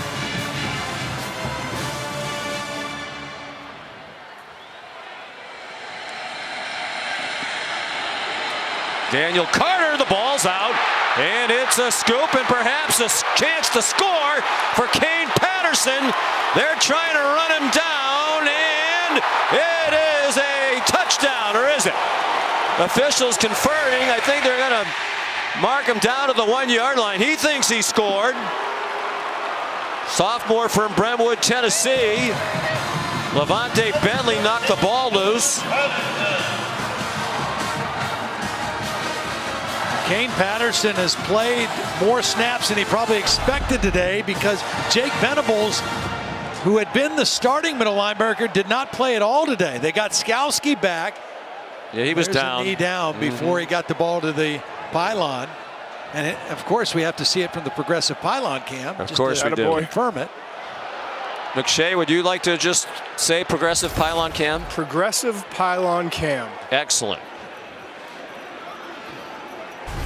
Well, they have the extra point team out there, but I don't think they realized the ball was spotted at the 1, and it's the correct spot. Knee clearly down. Sideline warning. Clemson. First and goal. Clemson. Who are they going to let run the touchdown here? Sean, who do you think? They have a manager. He's down. I'm going to say this loud enough for the replay booth next door to here. He's definitely down. I think they see that. It's also been an uneventful second half of replay and officiating. Well, how about the walk-on quarterback, Hunter Helms? Is that Darian Rencher in the backfield? Yeah, that's why he's out there for sure. You are a smart man.